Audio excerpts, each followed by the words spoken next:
Zatima mara mwisho alituambia, unajua, ilikuwa ni kama surprise. Baada ya maisha yote ambayo alikuwa ameishi mazuri, leo hii anapita kwenye mikono ambayo yani from princess to msaidizi wa kazi za ndani. Anaumia sana, lakini tuendelee kujifunza mengi kutoka kwake. Okay. So Zatima anasema ya kwamba baada ya kupumzika kwa dakika kadhaa, waliitwa familia nzima na kuja kukaa sebleni. Mama mwenye nyumba ambaye yani ndo boss, yani ndo boss wangu sasa, aliniangalia na kusema ya kwamba, Zatima mwanangu, karibu sana.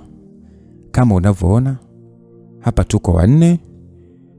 Huyu unayemuona hapo karibu yako ni kaka wa getini, anaitwa Singano. Okay?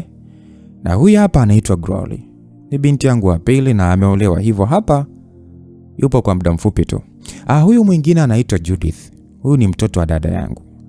Na pia kuna mume wangu pamoja na mwanangu wa kwanza. Wao wako kazini. Kwa hiyo hii ndio familia yangu, na sisi tunatumaini utaishi na sisi kwa upendo na furaha. Haya, na nyie watu wangu. Huyu ndio ule binti niliowaambia kuwa atakuja. Nadhani mnamuona kalivyo karembo Kingine mnajua utaratibu wa humu ndani. So sina haja ya kuongea mengi. Kikubwa tu mpendeni kama mdogo wenu. Basi wote waliitikia sawa, kisha wakanikaribisha na kuinuka kwenda vyumbani mwao. Basi baada ya wao kuondoka, bosi wangu alinipeleka chumba nitakachokuwa natumia. Akanipa maelezo kidogo, kisha akaniaga na kuniacha nilale. Niliweka simu yangu kitandani na kuanza kuangaza macho huku na huko, kuangalia mandhari ya chumba. Of course kilikuwa ni kizuri na kikubwa. Basi niliingia bafuni, nikaoga, kisha nikapanda kitandani na kulala. Asa kesho yake niliamka asubuhi na mapema. Nikaanza kazi yangu rasmi. Baada ya usafi niliandaa chai na kuwakaribisha waliokuwepo nyumbani, kisha nikaendelea na kazi zangu. Jioni ya siku hiyo nilipewa maagizo kwamba nisipike, maana walikuwa na mwaliko wa kwenda kupata chakula cha pamoja na family friends. So mimi nilitikia sawa na kutulia, maana hata sikuwa na kazi kwa wakati huo. Mida ya saa 1 waliinuka na kwenda kujiandaa ili waweze kutoka. Ukweli mimi nilikataa, maana sikuona kama ni sahihi kwanza kuzunguka nao, tena ndo kwanza nimefika jana yake tu.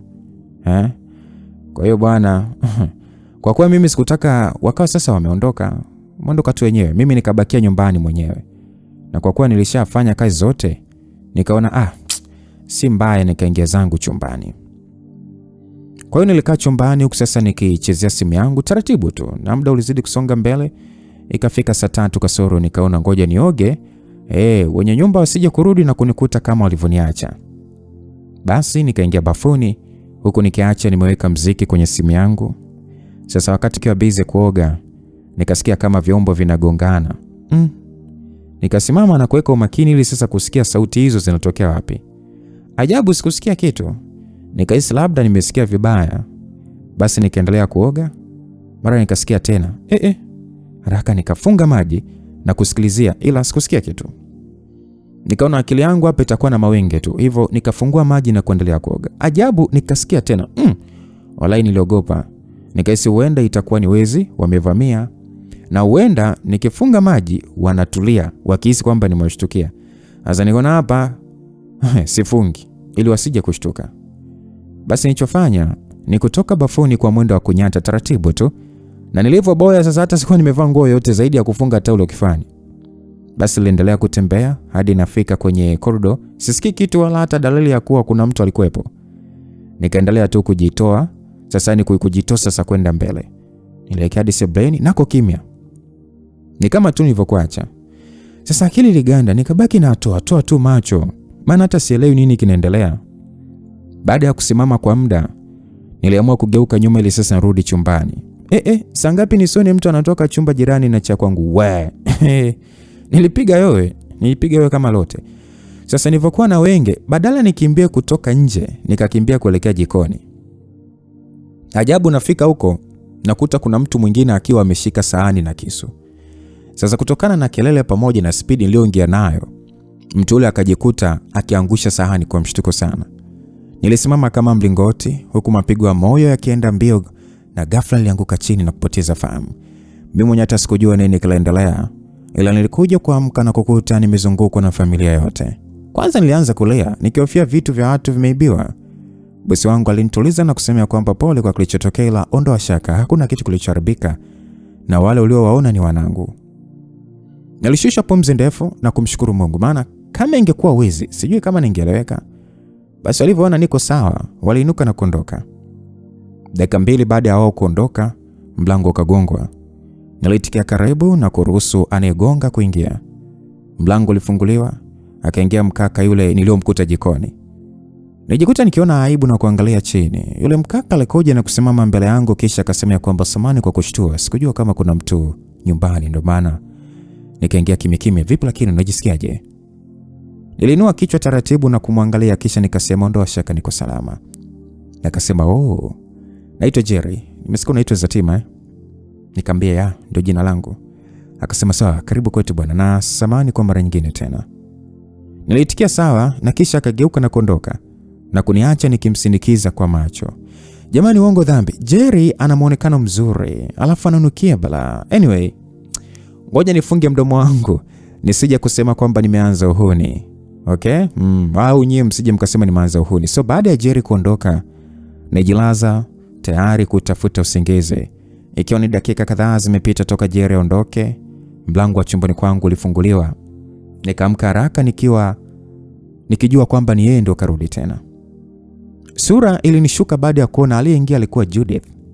Nilimwangalia kwa sekunde kadhaa bila kuongea kitu, kisha nikarudi kulala. Ajabu, alisimama na kuniangalia bila kuongea wala kufanya chochote. Nilimpotezea kwa dakika kadhaa. Mwisho nikamuuliza kwamba vipi, kuna kitu unahitaji au maana umesimama tu hapo bila kuongea neno?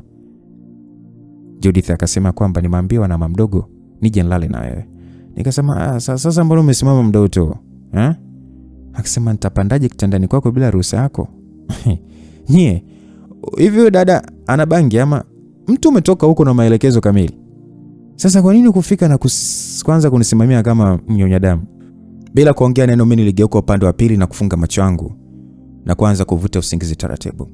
Mara Judith bwana aliamka haraka kama vile ameota kitu cha kutisha. Nilishtuka nikafumbua macho na kumuuliza kwamba vipi? Umeota ndoto mbaya au? Akasema kwamba wewe na mimi nitaotaje ndoto bila kulala bwana, vipi? Umemwonaje Chris? Nilimwangalia huku nikiwa sasa nimeweka uso wa kiulizo na kumuuliza kwamba sijakuelewa, yani unaongea kuhusu nini? Akasema wewe naye bwana usijifanye kama unielewi ile hali unanielewa. Mimi na maisha namuonaje Chris? Nikamwambia Chris gani? Akasema si yule uliyomkuta akiwa na Kajeri. Msikilizaji, hivi udada nisi sio mzima. Sasa anavyoniulizia kuhusu Chris, mimi namfahamu au nimemwangalia saa ngapi mpaka aje kuniuliza? Niliwaza na kwa sauti ya chini nikamjibu kwamba sijamuona vizuri. Akasema mwacha uongo basi wewe. Wewe simuona wote kabisa ndio maana ukazimia. Sasa unasemaje tu kwamba hujamuona vizuri? Nikasema dada, naomba nielewe basi. Sijamuona wala hata rangi yake sikumbuki. Akasema sawa, haina shida. Ila ukiniangalia mimi si mzuri msikilizaji, kazi ipo. Nikasema ndio dada, ni mzuri tena kama malaika. Basi alianza kujichekesha pale kama vile ani zimemruka. Sema huyu kwa kumwangalia inaonekana kama dishi lake limeinama hivi, so bure.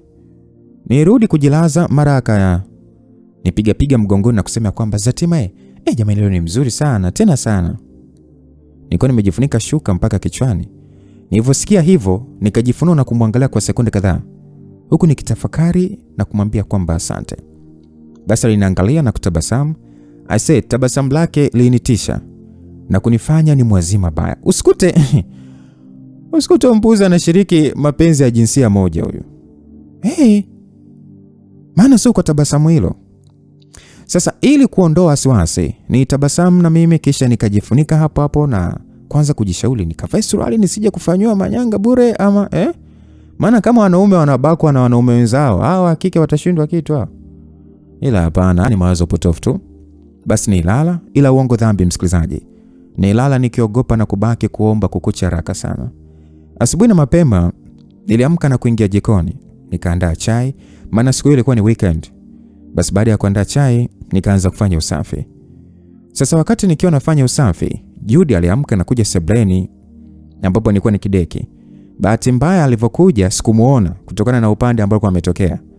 Saa ngapi asije kunishika kiuno? Nilishtuka na kujikuta nikimtolea sauti kali. Ajabu, alinamisha uso chini na kuonesha kuwa amechukia. Nilibaki na mshangao, vipi? Mbona kama analeta mambo ya kijinga hivi? Au ndo kama ni hivyo hisi? Ila hapa atakuwa ananipima tu. Angekuwa vile asingejiweka kisichana namna hii. Kwa kuwa alionyesha kununa, ikabidi sasa nishuke na kumwambia kwamba Judy, samani, sikutegemea kama ni wewe. Nilivyouliza hivyo, alijichekesha na kusema kwamba ulifikiri nani? Nikasema sijamfikiria mtu yote. Sasa naomba tu nipishe basi nifanye usafi maana muda umeenda. Judy akasema, mimi siondoke hadi useme ulikuwa unafikiri ni nani? Msikilizaji, huyu kweli dishi lake limeinama. Nikamwambia bwana, mimi nakutania, nifikiri tu ni wewe. Niliamua kumwambia hivyo ili aondoke. Alicheka na kusema anaenda kufua nje. Kwa mambo alionionyesha, nilimzuia na kumwambia kwamba nitafanya mwenyewe. Asije kwenda huko akajizamisha kwenye pipa bure, mtu mwenyewe akili zake ziko upande. Nilivyomwambia hivyo alitaka kugoma, ila akasita baada ya kumuona Jerry. Bila hata kuongea, akageuka na kuondoka. Nikabaki sasa pale nimesimama sasa nikimsubiri Jerry apite. Sasa Jerry badala aondoke, akaniangalia na kuangalia ndoo iliyokuwa, yani ndoo ambayo nilikuwa natumia pamoja na dekio ambayo nilikuwa sasa nimeshika, na kuniambia kwamba huna haja ya kuumiza mgongo wako ile hali kuna mop nzuri tu. Nikamwambia sasa kaka, nitabadilisha wakati mwingine. Nilivyomjibu hivyo, alipandisha nyusi zake na kusema kwamba okay, uwe na siku njema. Aliongea na kutaka kuondoka. Haraka nikamuita kusema kwamba samani, chai iko tayari.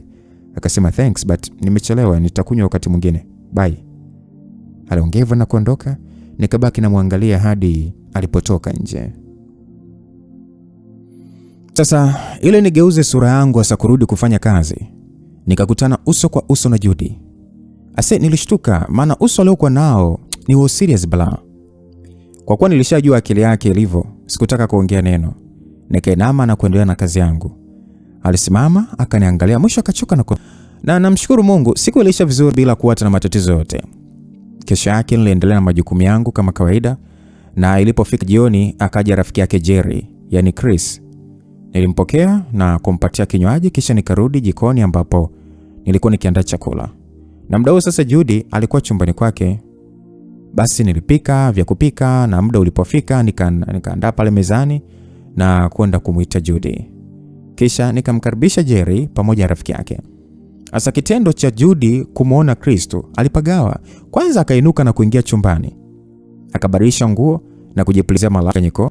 Kufika mezani wote vikohozi vikatushika maana sio kwa manukato yale. Sijui alijipulizia dawa ya kuua mbu. Usoni nako sasa alivyojipodoa, Mungu wangu. Unajua nijikuta nikicheka kama chizi. Na uzuri boss pamoja na mume wake hawapo nyumbani. Maana basi kibarua kingeota nyasi. Kabisa ni. Sasa alivyodishi tunacheka na akacheka. Yaani tunacheka na anacheka. Ikawa ni vicheko gongana. Baada ya kucheka kwa muda, kila mtu alipakua chakula na kuanza kula.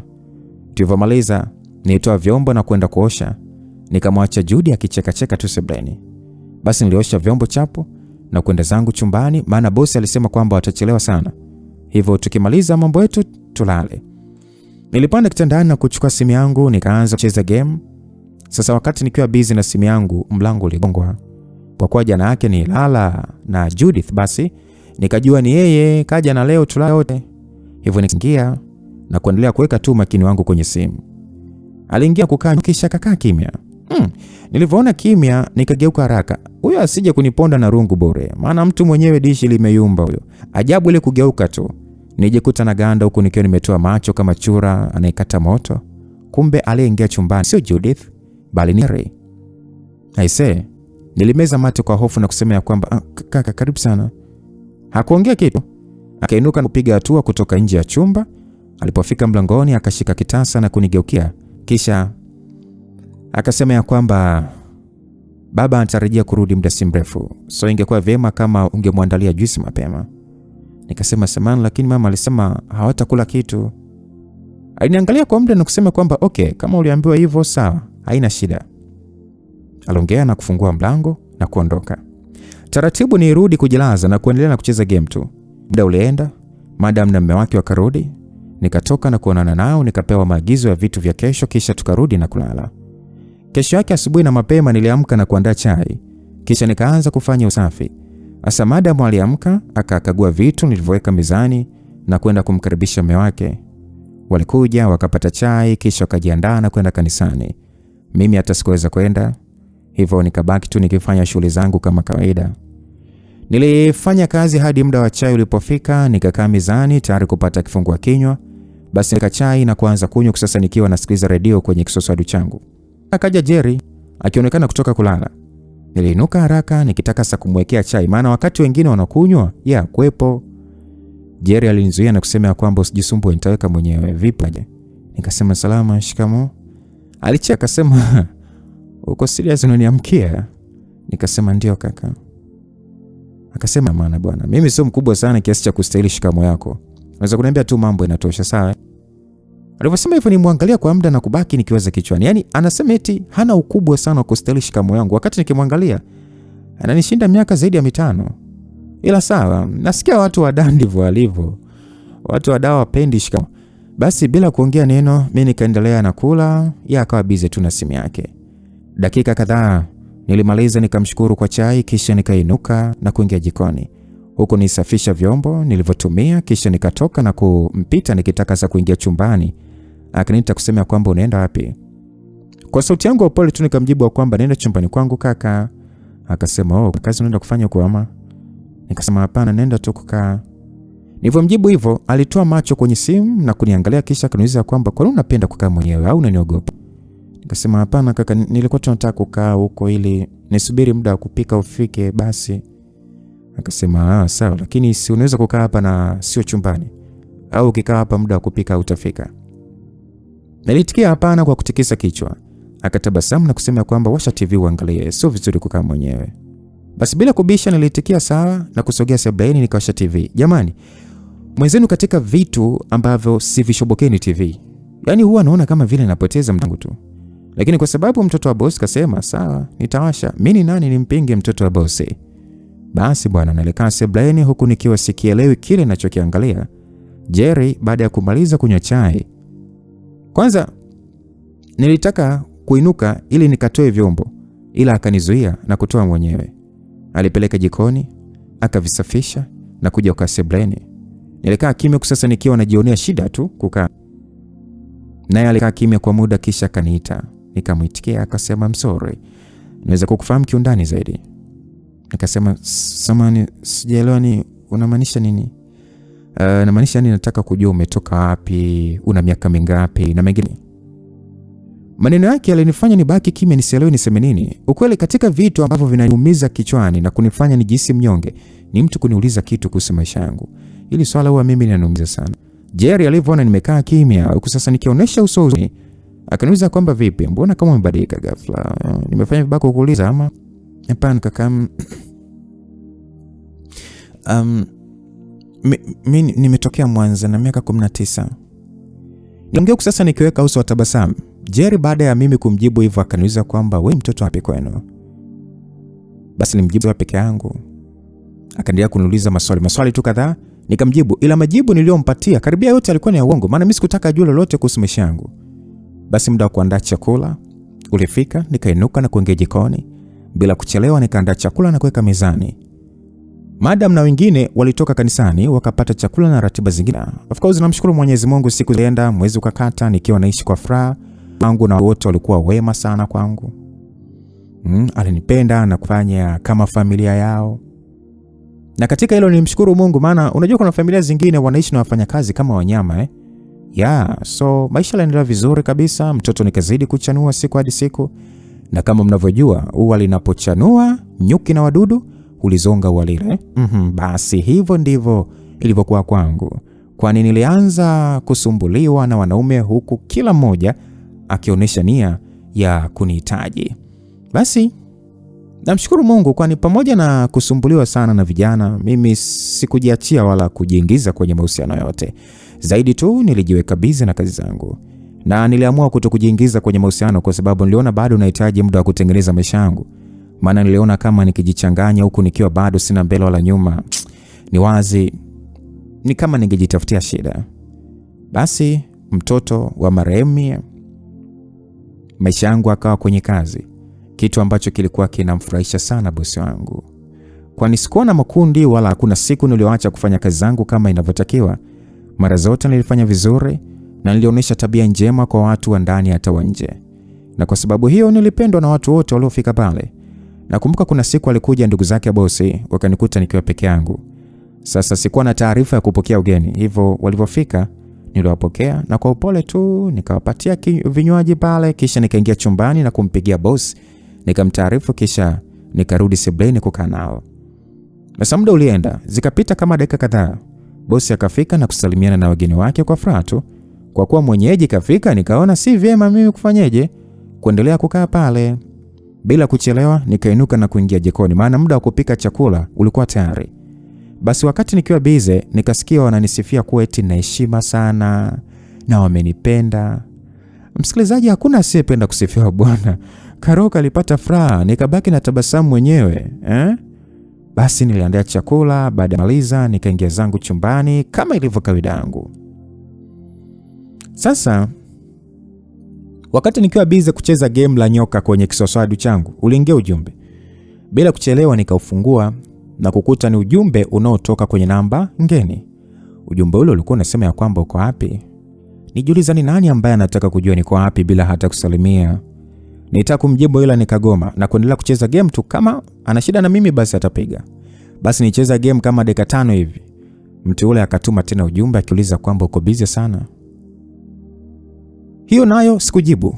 Nimeshasema kama ana shida na mimi si apige. Kwanza mimi sipendi kuchati. Niendelea kufanya ya kwangu, akatuma message hadi alipochoka kaacha. Mimi muda wa kula ulipokadia, nina bafuni, nikaoga kisha nikatoka na kwenda kuandaa chakula. So baada ya kuandaa chakula, watu walisogea mezani. Sasa wakati watu wakiwa busy kupakua chakula, nilishangaa kumuona Jerry ananiangalia sana. Kichwani nikawaza nimefanya nini? Alikuwa ananiangalia sana, tafikiri nimefanya kitu cha ajabu. Basi tulipata chakula na nilipomaliza nilishukuru na kutoa vyombo.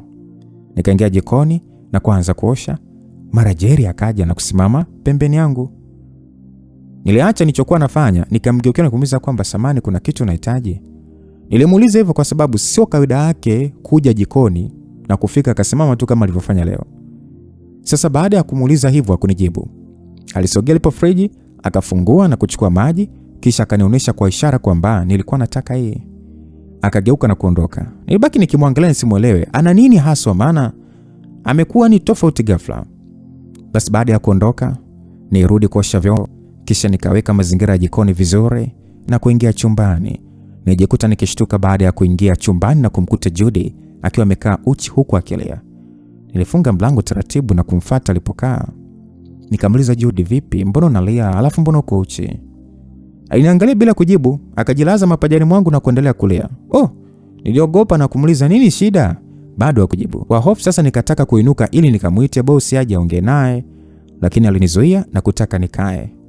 Basi mimi nilimsa na kutulia tu sasa nikisubiri amalize kulia, maana kama kumbembeleza nimeshambembeleza sana ila hanyamazi, so sina budi kumwacha alie, akichoka tanyamaza. Basi alilia karibia dakika 10 ndo akanyamaza kwa upole. Nikamuuliza kwamba Judy, umepatwa na nini? Kwa sauti kuu ya kile akasema kwamba nimemiss Chris. Ai! Hivi ukweli huyu ni mjinga. Yaani kulia kote huko eti nimemiss Chris.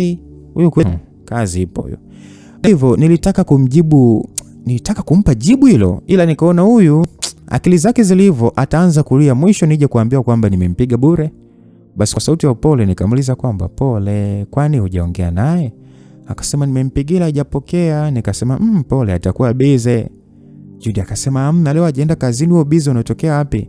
Nikasema hapana Judy, kuwa busy sio hadi eti aende kazini. Kuna mambo mengine nje ya kazi. Kwa hiyo patie muda, akiwa free atakutafuta sawa. Judy akasema hapana Zatima, wewe mjui Chris tu, wala hayuko busy, ila anafanya kusudi tu, maana anajua ninavyompenda. Dishi kapenda huko. Ndugu zangu, Dishi kapenda huko. Jamani, unajua kwanza nijikuta nacheka. Kumbe binti kapenda. Sasa na huyu Dishi, huyo Chris atamkubali kweli? Sema mapenzi hana udishi bwana. Anaweza kupendwa kuliko hata huyo mwenye akili timamu. Basi bwana, nilipata kazi ya kumtuliza kabinti ketu hadi kakanielewa na kuamua kulala na mimi. Kesho yake niliamka mapema na kufanya usafi kama kawaida, Kisha nikaandaa chai na kurudi jikoni kupanga vyombo. Sasa muda huo akaingia Jerry. Nikamsalimia, alitikia kisha akaingiza mkono mfukoni na kutoa 20,000 na kunyosha mkono nipatia. Nilipokea na kutaka kumuuliza ni ya nini, ila kabla ya muuliza akasema kwamba ukimaliza kazi zako uende ukasuke. Jamani, kwani mmesikia mimi nimeomba mtu hela kusuka jamani, au mmesikia mimi nimeomba hela kusuka? Kwa mshangao nikasema kwamba samahani, hata kabla sijamaliza aliondoka na kuniacha nikiwa sasa nimeishika hiyo hela, sielewi hata. Nibaki nikishangaa jamani. Nywele zangu sio kwamba eti zimefumuka wala hazijafumuka. Kwanza mimi nimesuka juzi tu. Sasa nashangaa napewa hela ya kusuka leo. Au nimesuka vibaya? Lakini hapana, mbona ziko safi tu? Bwana atajua mwenyewe bwana. Basi niliendelea na kazi zangu hadi ilipofika jioni, watu wakatoka kazini, tukakaa pamoja sebleni na stories za hapa na pale zikapita. Muda ulienda, tukapata chakula. Baada ya hapo niliweka mazingira sawa, kisha nikaenda chumbani kulala. Nikiwa bado na utafuta usingizi, mlango wa chumba changu ulifunguliwa. Akaingia Judy na kuja ukaa mbele yangu. Nilimwangalia, huenda anataka kitu, ila alikaa kimya bila kusema kitu. Kwa jinsi nilivyozijua akili zake nikaona woi, ngoja niamke, usikuta akili yake inamwambia nikabe. Maana kichwa chake anakijua mwenyewe. Asije kunifanya nikaumaliza mwendo mapema. Basi niliamka na kukaa huku sasa nikiwa nimeweka umakini wote mlangoni. Ili akitaka kunirukia tu hatua ya kwanza moja tu niko nje. Basi aliendelea kukaa kimya karibia nusu saa nzima, mwisho akaanza kulia. Walai, huyu dishi anaichosha akili yangu. Sasa hapa mimi namtulizaje ile hali hata sielewi kinachomliza. Nilimwangalia nikaona huyu anataka kunizoea. Nikainuka na kutoka chumbani. Kama kulia ndo furaha yake, basi acha nimpe muda alie hadi atakapochoka. Sasa muda huo watu wote walikuwa vyumbani mwao. Nikaona si mbaya kama nikikaa sebleni. Basi nilifika na kujilaza kwenye sofa bila hata kuwasha taa. Dakika zilisogea, kwa mbali usingizi ukaanza kunipitia na mwisho nikalala. Sasa wakati nikiwa nimelala bwana, nikawa nahisi kama vile kuna mtu ananishika. Haraka nikafungua macho na kukutana uso kwa uso na Jerry. Akiwa amenisogeza, yani amenisogelea sana, ni kama vile alitaka kunikisi. Shtuka na kubaki nikimwangalia kwa mshangao. Ajabu, yeye hakuonesha kushtuka wala hakusogea nyuma hata kidogo. Zaidi tu aliendelea kuniangalia usoni kwa macho ambayo atasikuelewa. Kwa sauti ya chini iliyojaa wasiwasi nikasema kwamba kaka Jerry. Hata kabla sijamaliza kuongea, nilishtuka anagusisha mdomo wangu kwake. Nilitoa macho kwa mshangao huku nikibaki nimeganda kama mtu aliyepigwa na shoti. Mara alianza kufanya tendo la deep kiss. Unajua ajabu, mwili wangu ni kama sasa ulianza kupata vitu fulani hivi na kujikuta ni kama ningefuata taratibu. Na mimi nikampatia ushirikiano. Wakati kitu hicho kikiendelea, nilishtuka na pigwa kibao cha uso. Nilikurupuka kama mtu aliyemwagiwa maji ya baridi wakati akiwa usingizini. Kumbe nilikuwa naota. Judy ambaye ndo aliniweka kofi alikuwa amesimama mbele yangu kusasa macho akiwa ameiva kwa kulia. Kwa mawenge nilianza kuangalia huku na huko kuhakikisha kweli Jerry hayupo au kakimbia. Maana mbona nilikuwa nasikia kama ni vile ni kweli au ndoto zingine zinakuja kama kweli. Eti jamani. Naona Judy dishi lake leo liko na mimi. Yaani wakati nikiwa busy kuangaza macho bwana kuona kama nitamuona Jerry, atua na kifinyo cha kwenye paja na kunifanya nitoe sauti ya maumivu. Haraka niliamka na kusema kwamba wewe vipi, mbona nipiga? Msikilizaji, ili toto dishi yake nani? Yaani kuuliza hivyo eti likaanza kulia. Tena likaona likilia sasa huku likiwa limesimama alitalia vizuri, silikakaa chini. Nilichukia na kutaka kuondoka. Ile nikasita baada ya kusikia hatua za mkija tulipo. Bila kupenda, nilichuchuma na kusema kwamba Judy, usilie bwana, saa mtoto mzuri. Nilimwambia hivyo kabla hajaongea Jerry. Yaani kabla hajaongea Jerry alifika na kuuliza kwamba nini kinaendelea hapa. Nilinua uso wangu na kumuuliza. Kwanza nimwangalia Jerry usoni. Nikakumbuka kile nilichoota na kujua nikiangalia pembeni kwa aibu. Alivyoona hajamjibu akuuliza tena kwamba nyie nauliza nini kinaendelea hapa. Kwa sauti ya upole sasa nikiwa nimeangalia chini, nikajibu kwamba sijui kitu. Jerry akasema hujui kitu? Na mko hapa mnalizana? Nikasema kweli mimi sijui analia nini na namuuliza ongei. Nilijibu. Jerry akainama na kumuuliza Judy, shida nini, mbona unalia? Judy alimkumbatia Jerry na kusema kwamba nahisi njaa. Msikilizaji, nishangaa. Useme kula muda si mrefu jamani. Au ana shimo na sio tumbo? Basi Jerry alimtuliza na kuniambia kwamba nikamwandalie chakula. Nami bila kuongea niliinuka na kuingia jikoni, nikamwandalia chakula kisha nikampelekea. Cha kushangaza, nafika eti anasema kwamba ameshiba. Akia nani? Unajua nilichukia.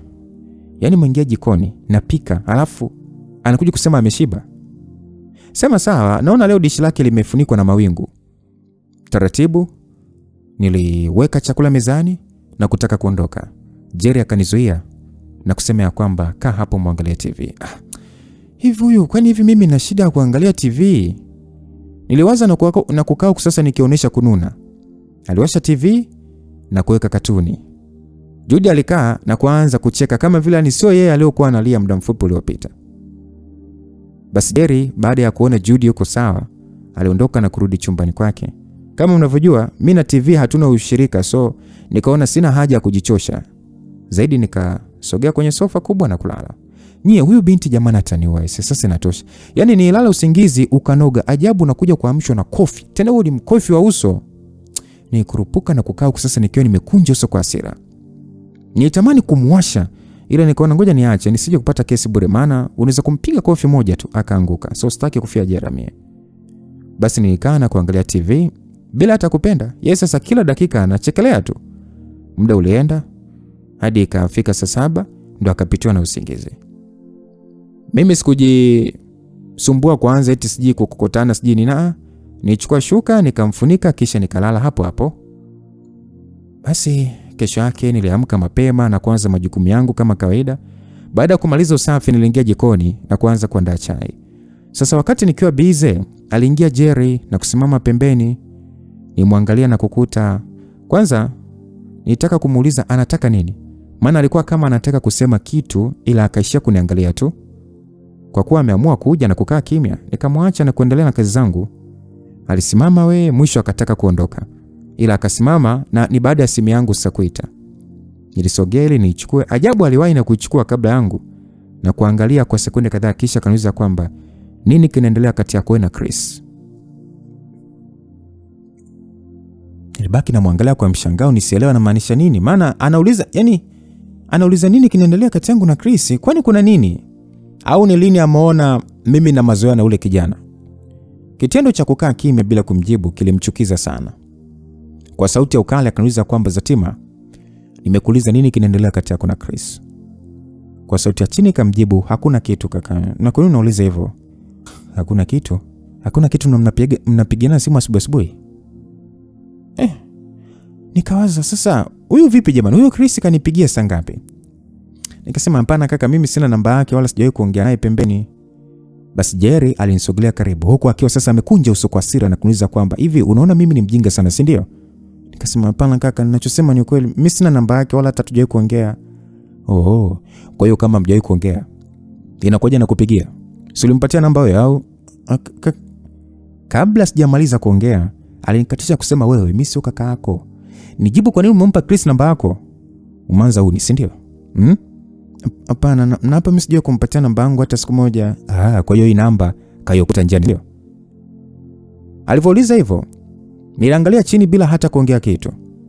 Jamani, ni kweli mimi sijawahi kuwa na ukaribu na Chris hata kidogo. Na sio ukaribu tu, hata ile kuchekeana haijawahi kutokea. Mimi mara zote hija huwa nakuwa busy na mambo yangu, wala mimi sijawahi kumpa namba. Kwanza hata yeye mwenyewe hajawahi kuniomba hiyo namba. Hasa nashangaa huyu ananunua mada za mimi kuwa karibu naye ili hali hakuna lolote. Jerry baada ya kuona niko kimya, alichukua simu yake na kunionyesha namba ya Chris. Kisha akanionyesha na ile iliyonipigia. Nilishangaa kuona kweli aliyekuwa akipiga ni Chris. Jerry aliniuliza tena na tena, nikaambia kwamba sijui kitu wala sielewi namba yangu kaitoa wapi. Sasa ili kuhakikisha ilimbidi ampigie simu Chris. Kisha akanipa niongee sasa akiwa ameweka loudspeaker. Simu iliita bila kupokelewa. Kwa hasira, Jerry aligeuka na kutaka kuondoka. Mara akasimama kusema kwamba Zatima, hii itakuwa mara ya kwanza na mwisho kukuonya. Kaa mbali na rafiki zangu, unanielewa?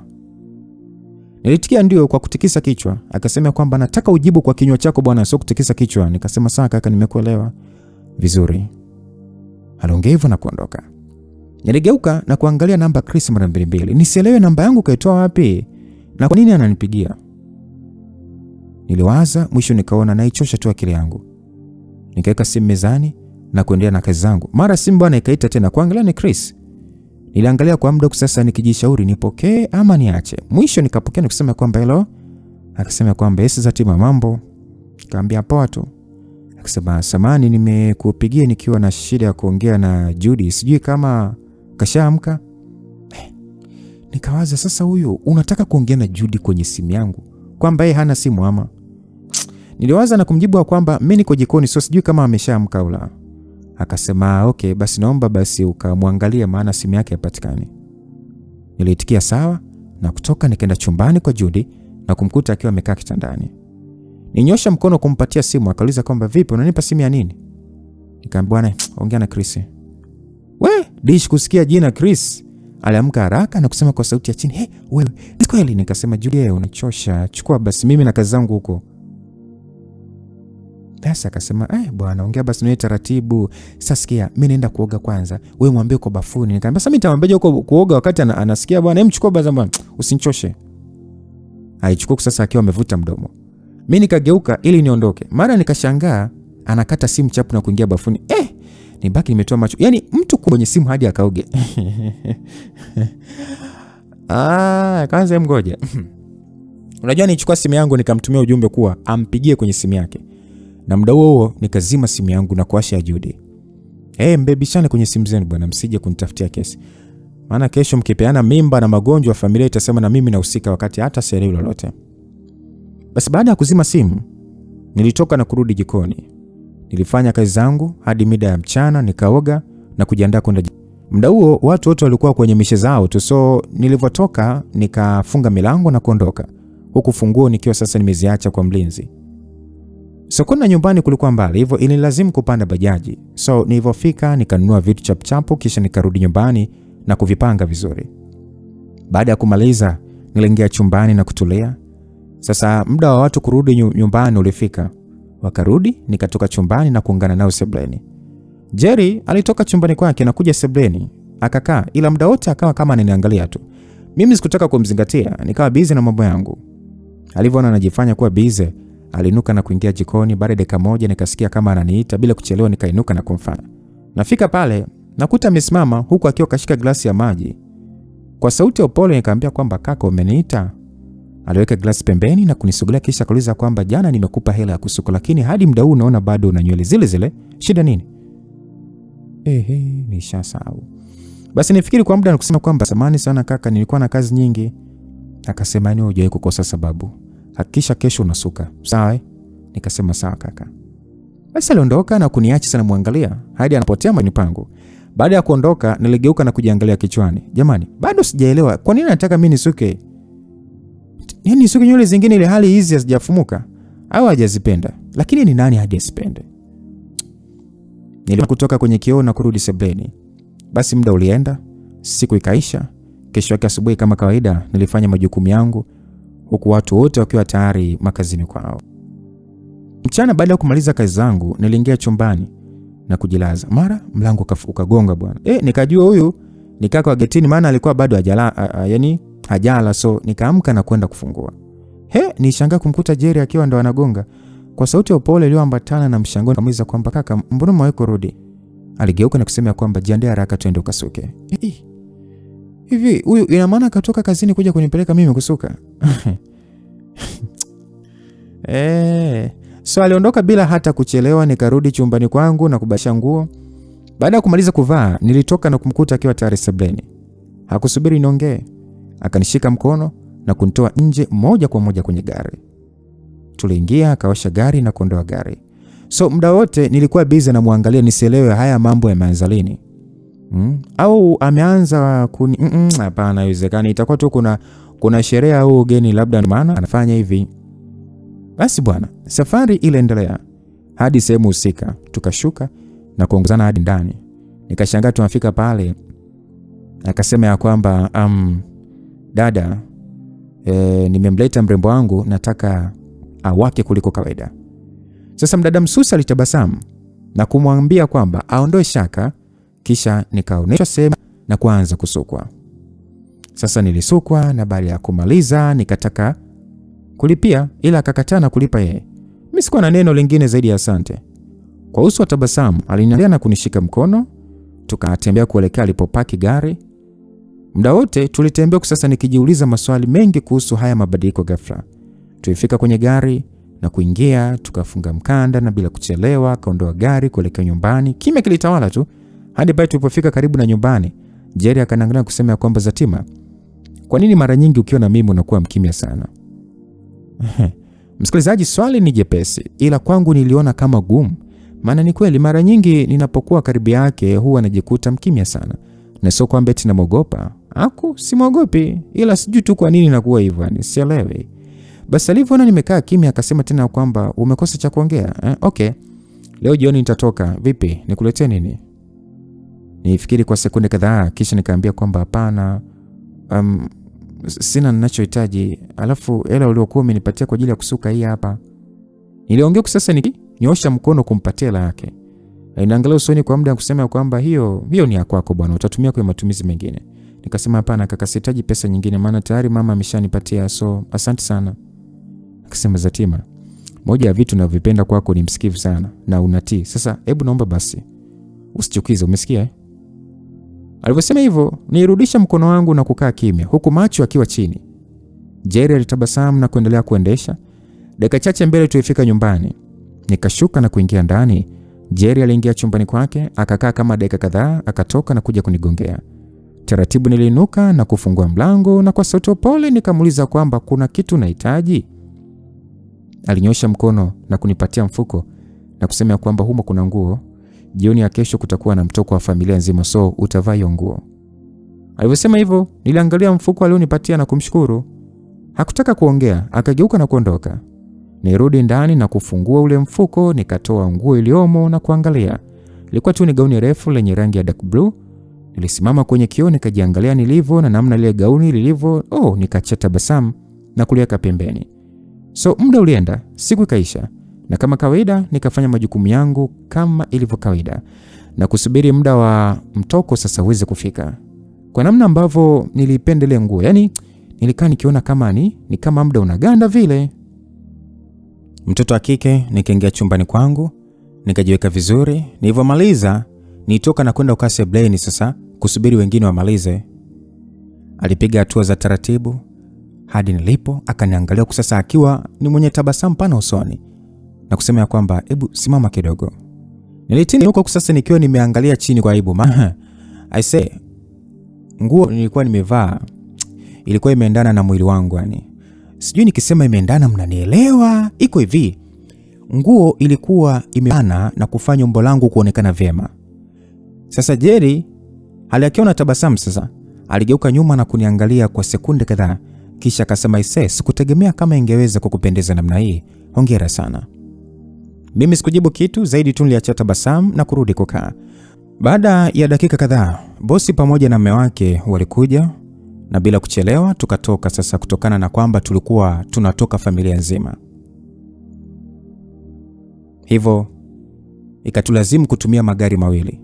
Hivyo baba akaondoka na mama pamoja na Judy, asa mimi nikapanda gari moja na Jerry. Na sio kwamba eti nilichagua mwenyewe kupanda gari moja naye, no, ila ni yeye ndo alimwambia Judy apande gari la baba, halafu mimi nipande kwenye gari atakalo endesha yeye. Mtoto wa marehemu mie, bila kukohoa nikapanda.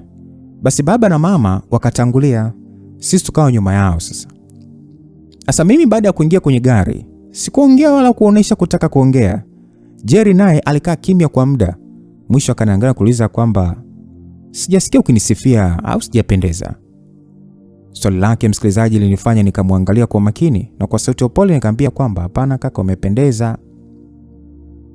Akasema ya kwamba baada ya kukuambia ndio umeona kama nimependeza. Alivyosema hivyo, niliangalia chini bila kuongea neno lolote. Basi safari iliendelea. Kwa uwezo wa Mungu tukafika salama sehemu husika. Tulishuka na kusogea hadi ilipokuwa meza ambayo tuliandaliwa pamoja na kukaa. So bila kuchelewa hudumu walikuja na kutusikiliza. Kila mmoja aliagiza kila alichopenda. Mimi sasa nikabaki na shanga tu nisielewe nichague nini. Pasipo kutegemea, Jerry alichukua kitabu cha menyu, akafungua na kunichagulia chakula. Sasa babake akamwambia kwa nini umchagulie chakula? Kabla Jerry hajajibu, niliwahi na kusema ya kwamba hapana baba, hicho ndicho nataka. Sasa baba Jerry baada ya mimi kumjibu hivyo, hakuongea tena. Ulipita muda kidogo, chakula kikaletwa, kila mmoja akaanza kula. So baada ya chakula, stories za hapa na pale zikaendelea, huku utani na vituko vikiongoza na kufanya sasa nyuso zetu kupambwa na furaha. Sasa bwana, wakati watu tukicheka na kufurahi, Jerry alikuwa busy kuniangalia kiasi kwamba mpaka nikaanza kujihisi kama kukosa uhuru hivi. Maana kwa namna alivyokuwa ananiangalia, hata kama ingekuwa ni wewe msikilizaji, lazima ungejihisi tofauti. Basi stories ziliendelea hadi pale muda wa kurudi nyumbani ulipofika. Baba akalipa bili, tukainuka na kwenda sehemu ya parking. Baba, mama pamoja na Judy waliingia kwenye gari na kuondoka. Sisi nao sasa hatukuwa nyuma, tuliingia kwenye gari na kufunga mikanda tayari kwa kuanza safari. Jerry kabla ya kuondoa gari akanigeukia na kuniuliza kwamba unajisikiaje? Nikamwambia niko sawa kaka. Jerry akasema una uhakika? Na vipi kuhusu chakula, vipi umeenjoy? Nikasema ndio kaka. Nilimjibu hivyo huku sasa nikikwepesha macho yake, maana alikuwa akiongea huku sasa akiniangalia machoni. Bila kutarajia nijikuta nashtuka. Na hii ni baada ya Jerry kunishika tumboni. Jerry anaangalia kusema kwamba pole, naona umeshtuka, ila usiogope bwana, nitaka tu kujua kama kweli umeshiba. Hivyo ni mpuuzi. Yaani hizi mambo za kwanza kushikana matumbo kama watoto imeanza lini? Ukweli mimi sikupendezwa na jambo lile. Nikabaki ukaa kimya tu bila kuongea neno lolote. Jerry kwa mara nyingine tena akasema kwamba Zatima, pole kama nimekushtoa. Hivi msikilizaji, unajua nimwangalia nikatamani kumpa neno lake moja hilo liwe kama kinywaji cha kusukumia chakula alichokula. Lakini kama mnavyojua ni mtoto wa bosi, so kwangu yeye pia ni bosi. Na bosi hafokewi wala hanuniwi. Hivyo nijishusha tu na kumwambia kwamba haina shida. Nikasema haina shida, kwamba ni umepokea pole yangu au umesema tu ili aishe. Nikamwambia Jerry, naomba nikuite hivyo ili tu kuweka msisitizo. Sikia, mimi niko sawa, so unaweza kwenda gari tukaondoka, maana wengine tayari pale. Basi nilivyosema hivyo, aitabasamu na kusema kwamba hivyo ndivyo nitaka uongee. Na unapendeza sana ukikaa kwenye uhalisia wako kama Zatima, inafurahisha mno. Nikasema sawa bwana Jerry, unaweza kuondoa gari. Aitabasamu na kuwasha gari, safari ya kurudi nyumbani ikaanza. Njia nzima mziki tu ndio ambao ulikuwa unasikika, wala hakuna aliyeongea. Tulifika nyumbani, nikashuka na kuingia ndani moja kwa moja hadi chumbani kwangu. Nilifika chumbani nikashangaa kumwona Judy akiwa amekaa kitandani kusasa akiwa anachambua maua na kutupa huku na kule. Kwa kuwa nilijua akili yake, sikutaka hata kuongea. Nikabadilisha nguo na kwenda kitandani. Mimi sikuchukua muda mrefu nikalala bwana. Kesho yake asubuhi na mapema niliamka nikafanya shughuli zangu kama kawaida. Mida ya mchana dada yake Jerry anaitwa Glory alikuja akiwa na mabegi ya nguo. Nilimpokea kwa sasa nikijiuliza kaachika au nini? Maana sio kwa mabegi yale. Basi baada ya kumpokea niliingia jikoni na kumchukulia juice kisha nikampatia. Alipokea kwa shukrani. Mimi bila kuongea neno nikataka kurudi chumbani kama ilivyo kaida yangu. Ila akaniita na kusema kwamba hongera sana. Nimeona picha wakati mmetoka kwenye chakula cha pamoja, ulipendeza sana. Nitabasamu na kumwambia asante. Kisha sasa nikataka kuondoka. Akanambia msubiri kwanza. Hizo nywele umesuka wapi? Nataka na mimi nikasuke. Nikamwambia ni saluni ya huko tu mjini. Akasema wewe tena usijua maeneo ya mji. Hebu fanya hivi, weka vitu sawa, twende. Mimi siwezi kulala na hizi nywele. Nikasema sawa. Niliondoka na kuweka vitu sawa, kisha nikajiandaa tukaondoka. Kufika pale bwana, tukasalimiana kisha tukakaa. Yule alituangalia akasema kwamba dada, naona umeletea mteja. Kabla sijajibu, Glory akasema kwamba ndio hivyo, mteja mpya mmepata, na kama huduma itakuwa nzuri tutahamisha ukoo mzima hapa. Msusi alicheka na kumjibu kwamba kuhusu huduma dada, hapa ndo umefika. Muuliza shoga yako jana kahudumiwa vizuri, hadi shemeji kaongeza dau. Basi Glory alivyosikia hivyo aliniangalia na kutaka kusema kitu ila akanyamaza. Basi alisukwa. Baada ya kumaliza tukaondoka. Njiani sasa akaanza, ila mdogo wangu uko vizuri, yaani usoni kapole, wala hata kuna mtu anayeweza kukudhania kuwa una mpenzi, kumbe yupo. Nikasema wala mimi sina mpenzi. Akasema una mpenzi? Wakati dada wa saluni nikasema jana ulikuja na shemeji. Nikasema hapana, anaongea tu wakati atajua lolote. Mimi nilikuja na Kajeri basi, na ndio mara yangu ya kwanza kusuka hapo. Baada ya kujibu hivyo, Glory alinigeukia kwa mshangao kuuliza kwamba wewe Jerry ndo alikuleta huko? Nikasema ndio. Akasema makubwa. Tena makubwa haswa. Yaani Jerry huyu nemjua mimi au mwingine? Nikasema huyo, ila alikuwa anaenda kwenye mizunguko yake, nikamwomba tu anipatie lift. Glory akasema acha uongo. Jerry hata kama akiwa mnaenda sehemu moja hawezi kukubeba hata siku moja. Ila nashangaa mwenzangu umeletwa tena ukafuatwa. Au kuna kitu kinaendelea nyuma ya pazia? Akasema hapana da Glory, hakuna kitu. Nilitikia haraka tena kwa hofu ya jinsi. Glory alicheka na kuendelea kuendesha. Story 2-3 ziliendelea hadi tukafika nyumbani. Kwa kuwa nilikuwa na kazi ya kuandaa chakula cha jioni, basi nifika moja kwa moja na kuingia jikoni. Kati ya watu wasio na uvivu wala kuangalia kama kuna msaidizi, basi ni Glory. Yaani ile tumefika tu akaangalia kazi zingine na kufanya, huku mimi sasa nilikuwa busy jikoni. Saa 12 jioni tulikuwa tayari tumemaliza kila kitu. Hivyo wa kukaa sebuleni wakakaa, mimi kama kawaida yangu nikaingia zangu chumbani na kucheza game la nyoka. Dakika kadhaa mbele mlango wa chumba changu ulifunguliwa. Akaingia Glory akiwa na PC yake. Alifika kitandani, akapanda huko akisema kwamba yaani umndani jamani, baba na mama sipokuwepo, watu mnajifungua vyumbani mwenu tu. Hasa wewe sijui una ugomvi gani na sebule? Nilisimamisha nilichokuwa nafanya na kumjibu kwamba sio hivyo bwana, ila tu spendi tu. Akasema haya ndo nishakufuata hivyo, mimi siwezi kukaa mwenyewe bwana chai wakati upo. Nitabasamu na kusogea kidogo, akakaa na kuanza kuangalia movie na mimi nikaendelea tu na game langu. Sasa aliangalia kidogo akazima na kuniangalia, kisha akaniuliza kwamba Zatima, samahani, hebu naomba nikuulize, hivi una boyfriend? Swali lile linishtua. Nikajiuliza kwa nini kaniuliza vile. Kwa sauti ya Paul nikamjibu kwamba hapana, kwa nini umeuliza? Akasema nimeuliza kwa sababu nataka tu kujua, maana naweza nikaropoka kitu kumbe mwenzangu bahati wa moyo. Nisema hapana sina.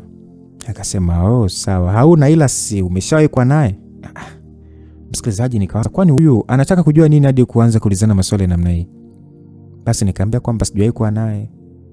Jibu langu lilimchanganya na kuuliza tena kwa mshangani, wewe Tima, yani unamaanisha wewe bado bikra? Nitabasamu ambalo lilijaa uchungu, japo usoni ilionekana la furaha. Unajua kwa tabasamu la uchungu, kwa sababu swali lake lilienda kunikumbusha namna nilivyotolewa usichana wangu kikatili. Nijisikia vibaya mno, ila kwa kuzuga tu nicheka na kumwambia kwamba yani haina maana kwamba eti kwa sababu sijawahi kuwa na mahusiano kwa bika hivi. Akasema kwa yani unamaanisha nini? Okay, alafu mbona kama macho yako yameingia huzuni ghafla?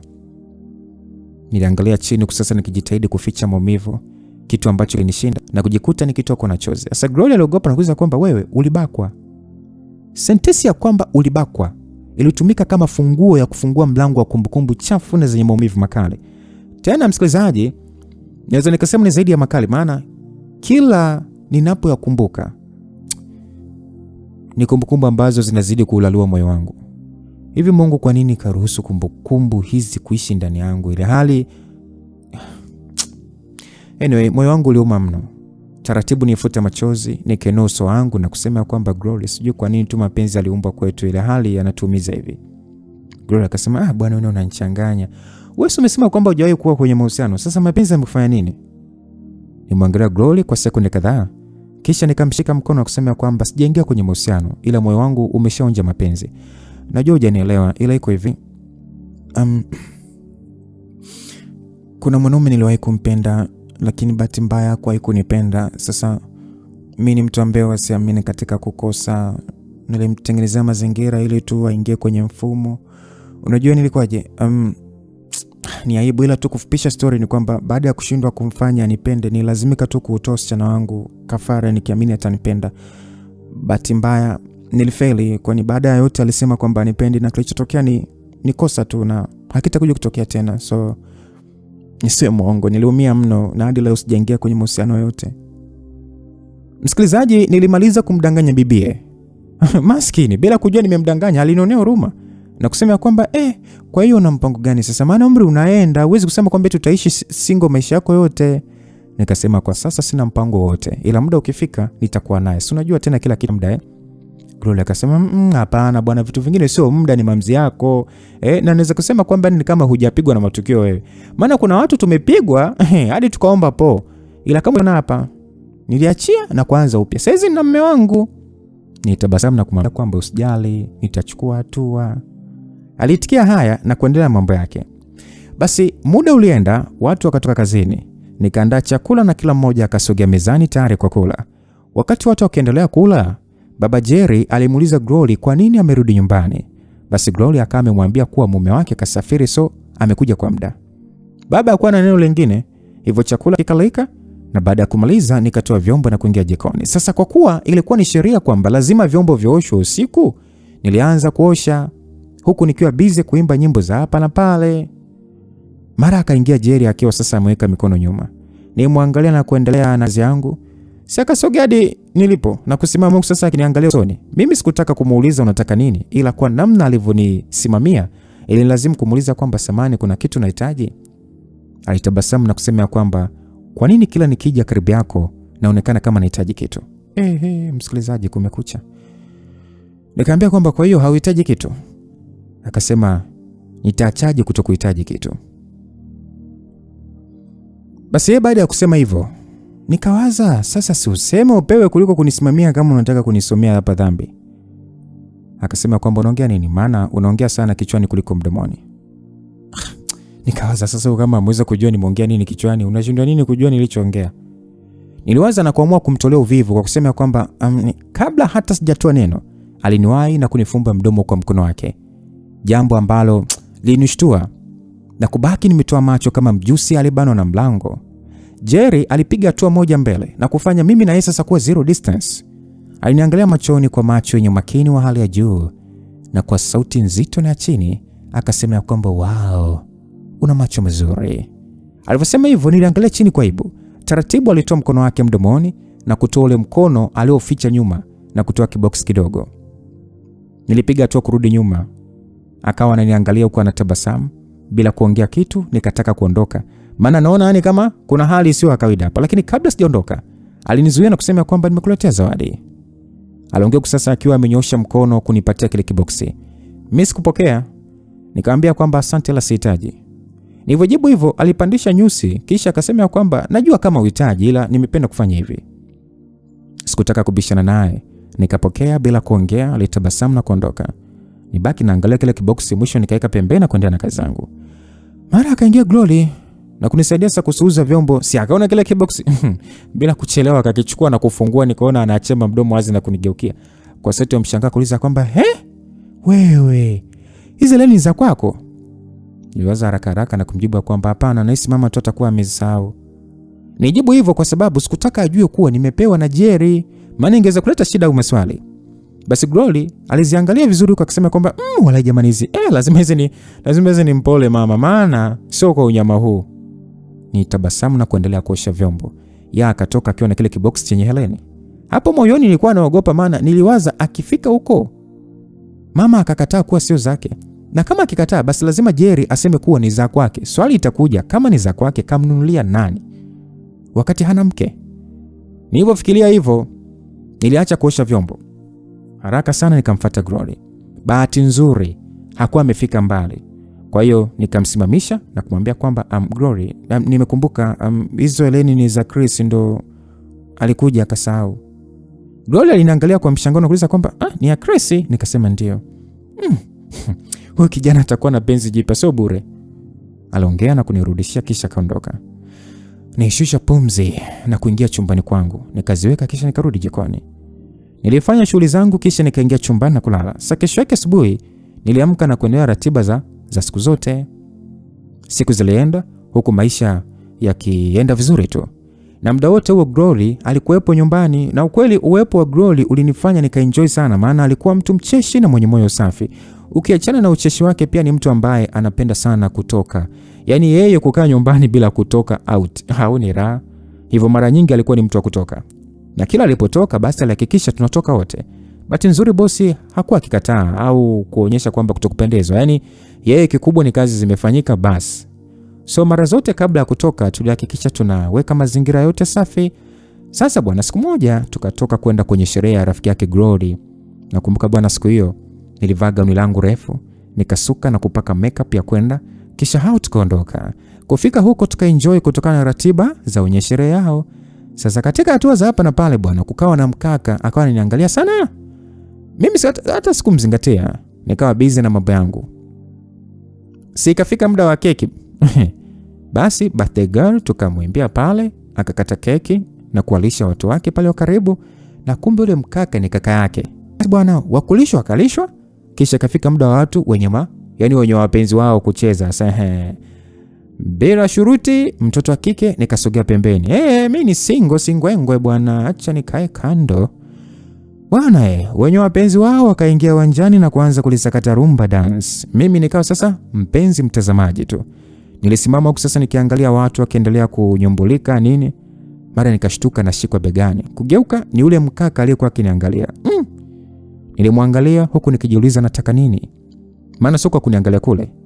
Basi mkaka akasema kwamba msamahani, naweza kucheza nawe tafadhali. Bila hata kufikiria nikaambia kwamba no, asante sana. Akisema yaani no, kwamba huwezi kucheza au una mtu. Nilitaka kujibu, lakini ghafla nilishangaa kumuona Jerry akitokea pale na kusema ya kwamba niko naye. Yule mkaka aliomba samahani, akaondoka na kutuacha wenyewe. Jerry alinigeukia na kunishika mkono bila hata kusema kitu, akanitoa nje na kunipeleka moja kwa moja kwenye gari. Nilalamika nikitaka aniachie, ila hakunisikiliza. Zaidi tu alifungua mlango wa gari na kuniingiza, kisha na yeye akaingia na kuondoka kwa mwendo mkali. Alinifanya niogope, maana kwa mwendo aliokuwa anaendesha na uso aliokuwa ameweka ilinitisha sana.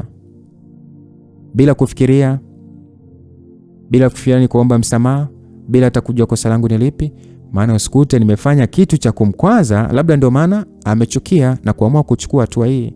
Ajabu, pamoja na kuomba msamaha bado hakuongea neno. Nikaona hapa kazi ninayo. Basi tulifika nyumbani, akapaki gari na kuniangalia. Alinitazama kisha akasema kwamba nenda chumbani kwako kalale, na kuanzia leo nisikuone ukienda kwenye huo upuzi wa kuitwa party. Nilimwangalia kutamani kumuuliza kwani nimefanya nini, ila nikaona acha nifunge mdomo wangu na nikalale. Kweli nikafungua mkanda na kufungua mlango, nikishuka na kuingia ndani. Kufika sebuleni nikamkuta baba. Kwa heshima nikamsalimia na kutaka kumpita.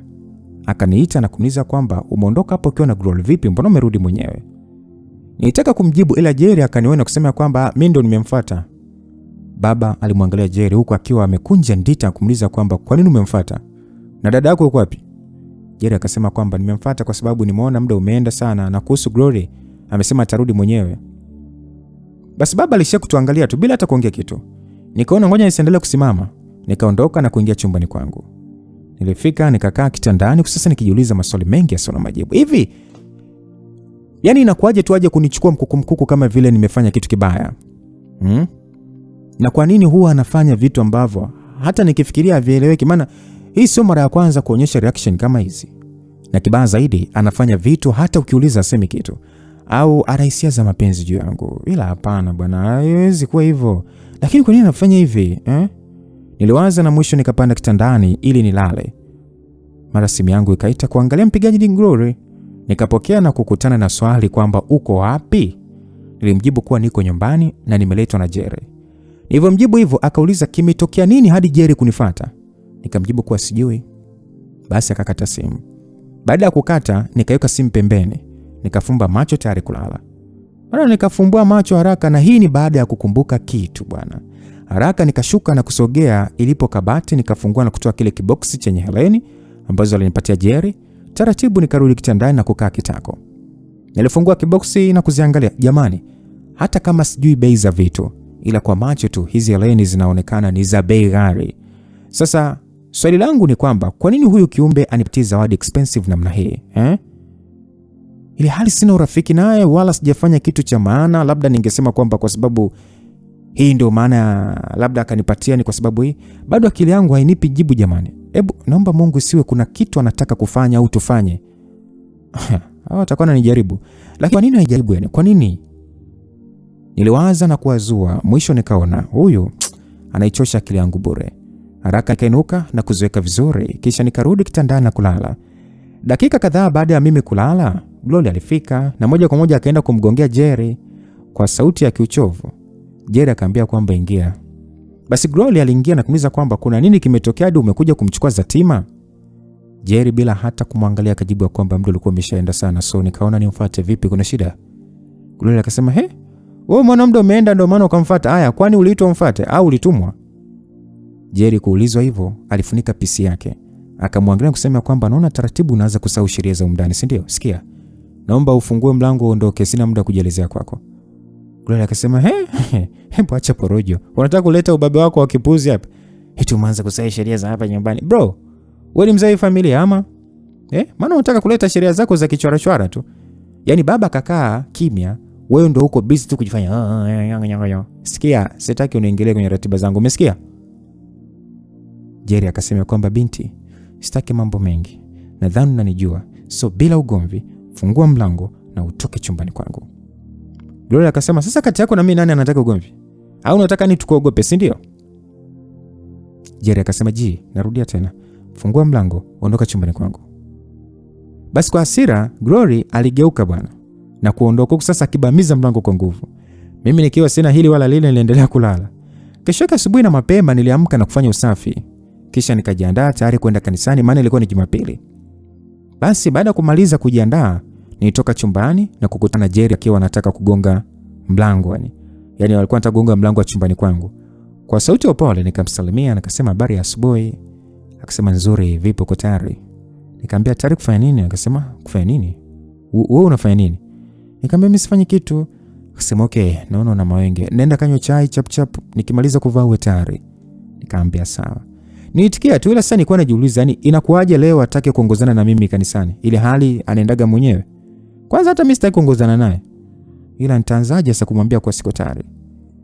Nilitafuta mbinu ya kumkwepa ila nikakosa.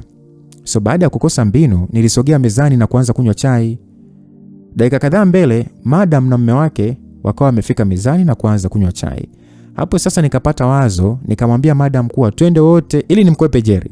Ila bahati kwa upande wangu, kwani alisema kwamba hapana kwa sababu baada ya ibada wanaenda sehemu fulani hivi.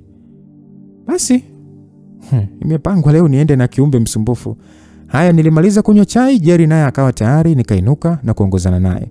Tulifika ilipo parking ya magari, tukaingia, nikafunga mkanda, akaosha gari na safari ikaanza. Huko njiani sasa nilikuwa busy nikijifanya nasoma neno ili tu nisiongee naye. Naye mwanzo alikaa kimya, ila mwisho akaamua kuvunja ukimya kwa kusema ya kwamba umependeza. Nikamwambia asante. Akasema vipi, mbona ile nilizokupatia hujavaa hadi leo au hujazipenda? Hapana, sio kwamba sijazipenda ila tu ni za gharama sana. Unajua unachekesha. Kwa hiyo unashindwa kuvaa kwa sababu ni za gharama sana? Au unaogopa mwanaume wako atakuuliza umetoa wapi hela kununua, si ndio? Hapana, sio hivyo. Sasa ni nini? Nifikiri tu madam anaweza kuniuliza kwamba nimetoa wapi pesa kununua kitu cha gharama namna ile. Hebu acha uoga bwana. Akikuuliza si unamwambia kwamba umenunuliwa na mpenzi wako? Au utaki watu wajue kama una mpenzi? Hapana, ila tu haitakuwa sawa. Haitakuwa sawa kivipi? Yaani haitakuwa sawa au kujua kama una mpenzi au nini? Sio hivyo, ila tunaogopa tu maana anaweza kutaka kumuona. Hasa shida yako wapi? Kama akitaka kumuona si unamuonesha tu. Mbona simple? Au amekuacha baada ya mimi kukuchukua jana? Nani? Si ule uliokuwa unataka kucheza naye jana ama? Hapana, simjui wala sina mpenzi. Nilivyosema hivyo, aitabasamu. Naona umeanza kuniogopa sana mimi. Hadi unaamua kunidanganya. Kweli kama unaamini basi. Kwa hiyo unataka kuniambia kwamba uko single? Yeah. Nilijibu na kuangalia pembeni, akatabasamu na kuendelea kuendesha. Basi bwana. Tulifika kanisani sasa. Mimi mara nyingi huwa napenda sana kukaa upande wa vijana. Kwa wale wanaosali KKT, wanajua vijana huwa tuna tabia ya kujitenga hivi. So na mimi nikakaa zangu huko kwa vijana. Jerry yeye akakaa kivyake. Sasa wakati tunasubiri ibada ianze, nikawa busy naongea na mkaka mmoja hivi ambaye ni mwenyekiti wa vijana. Huyu kaka bwana nimemzoea mno. Na huwa huwa nikikutana naye huwa ni full story na kucheka huwa ni kwa sana. So tukawa zetu sabize tunaongea na kucheka nini. Muda wa ibada ukafika bwana. Watu tukasimama na ibada ikaanza. Baada ya muda ibada iliisha, nikataka kuondoka ila mwenyekiti au unaweza kumuita Amon akaniita sasa akiwa na wenzake. Mimi siko na shida. Nikaitikia wito, wakawa wananishawishi kwamba kujiunga na kwaya. Asa kwenye kule kujaribu kunishawishi, Amon akawa ameweka matani mengi. Mimi nikaa nacheka tu. Basi mwisho nikampa Amon namba zangu, maana sikuwa hata kumpa japo tulikuwa tumezoeana sana. Baada ya hapo nikaagana nao, huku sasa nikiwa nimewaahidi kwamba nitaanza kuimba. Nilipiga hatua za haraka kwenda ilipo gari tuliyokuja nayo, nikafika na kuingia. Ajabu, nikakuta mwamba kanuna huyo. Yaani mdomo umevutwa kama lastiboni kanyimwa ice cream. Sasa nikajiambia tu huyu kashakorogwa tayari. Hapa cha msingi na cha sekondari nifunge mdomo wangu. Basi Zatima mie nikafunga mkanda na kutulia tuli. Hapo simwangalia hata kidogo. Ajabu bwana. Akagoma kuendesha, kama amekaa tu, mara afumbe macho, mara afumbue. Mie kimya. Mwisho nikasikia kwamba hivi, wewe nini kilichokufanya uniache na ukaenda kukaa upande mwingine? Msikilizaji, kumekucha. Mbona kama hizi hasira zinanihusu mimi huyu mtu?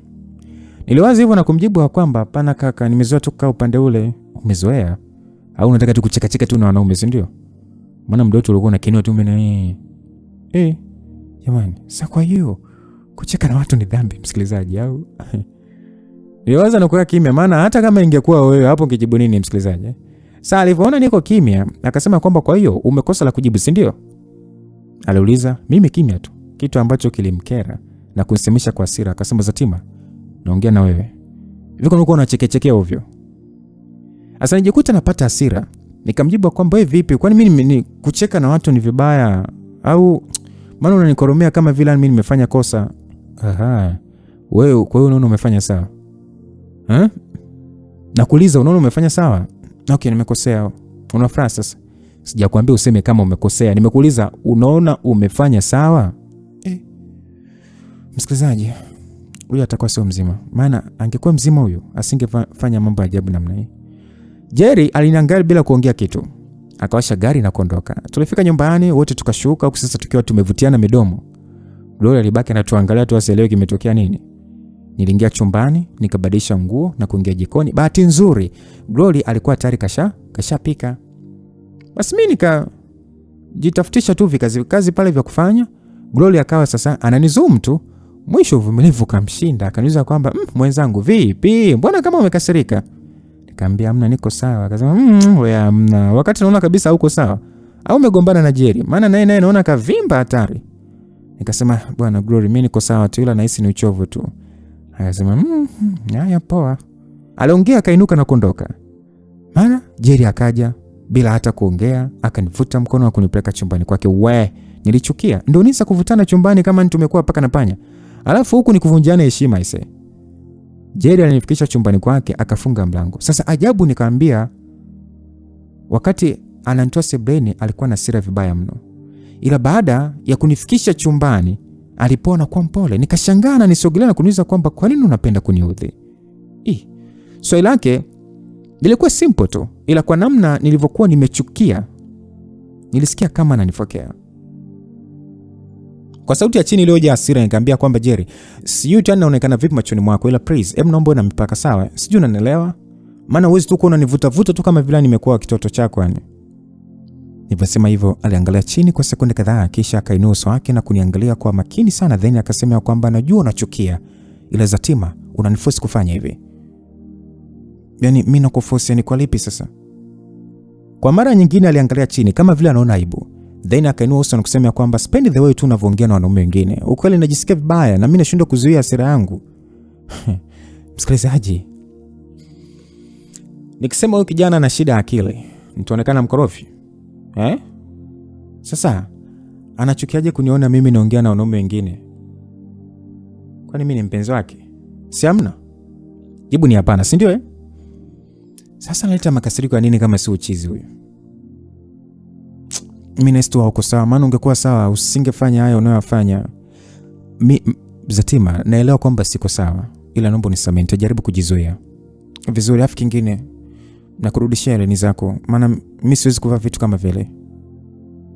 Niliongea na kupiga hatua kutoka mle chumbani. Ghafla aliniwahi na kunivuta kisha kunibambia ukutani. Wallahi nilishtuka na kubaki nimetoa macho kama samaki aliyekosokoswa na ndoano. Mapigo ya moyo alienda mbio kuliko kawaida. Nikajikuta samacho akimtazama usoni bila hata kupepesa pembeni. Jerry alisogea karibu yangu zaidi na kufanya mili yetu kugusana. Sijui kwa nini tu, ila kuna namna nilijisikia, yani nikaa kama villain. Sielewi jamani hata nielezeje, ila haikuwa poa kabisa. Sasa Jerry akawa ameganda kuniangalia machoni, muda mwingine anaangalia lips zangu. Unajua sikuwahi kumuona Jerry akimwangalia mtu namna hii. Yani alikuwa ni kama ana usingizi, kuchoka si kuchoka, kifupi hata sielewi. Sasa bwana, wakati tukiendelea kuangaliana huku sasa tukiwa kama ni hatupo katika sayari hii, mlango ukafunguliwa kiru. Yani ukitaka kujua kuwa una kipaji cha kuruka, basi ikutokea hii situation ya ambayo mimi nitokea, utakuwa Spider-Man. Yani tu yani unadhani utakuwa Spider-Man? Yani ni ruka kwa namna ambayo hata sikutarajia. Uliza sasa nani aliingia? Kwa mwingine zaidi ya Judy.